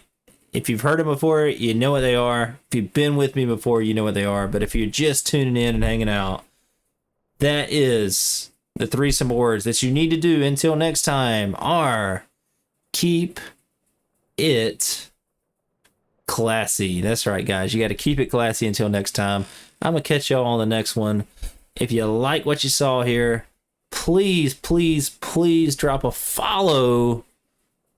Get notified next time I go live and hang out with me. We go live pretty often. Guys, I'm going to catch y'all on the next stream. Thank you so much for tuning in. ZDubLee is out of here. I love ya. Peace out.